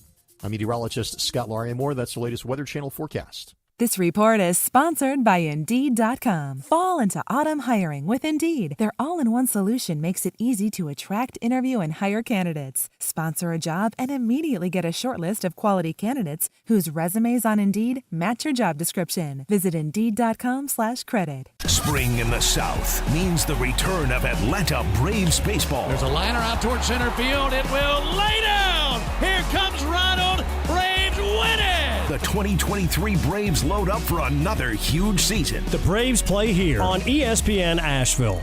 From the Ingles Studios, this is ESPN Asheville, WPEK, W225CJ Fairview, WMXF Waynesville, and iHeart radio station.